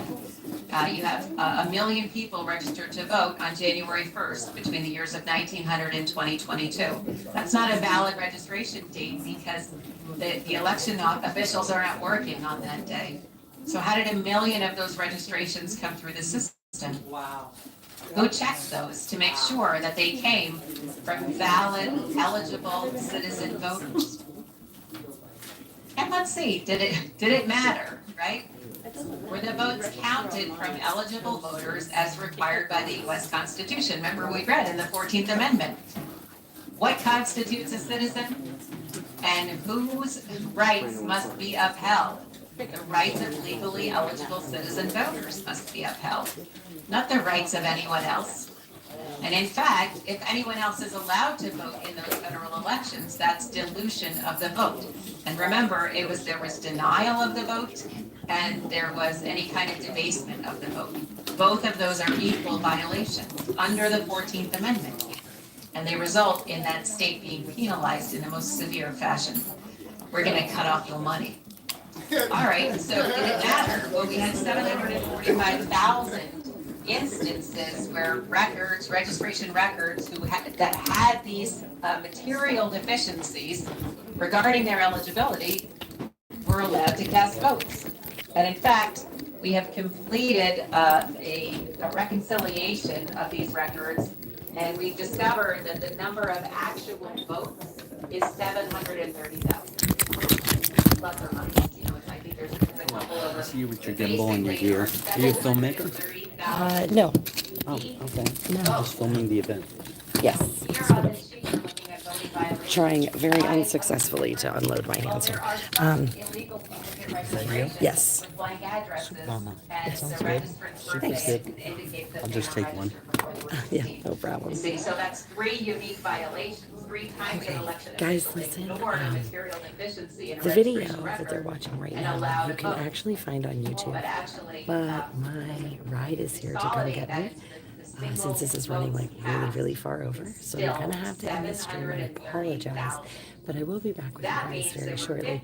Remember, Albany on Tuesday, they do have the Children's Health Defense Network up there, so we are gonna try and hit that as a group, just so you guys know that is kind of on my radar to try and grab. So I will see you guys soon. Talk to you later. God bless. About how when she goes to these audits, she discovers that many of the people participating are not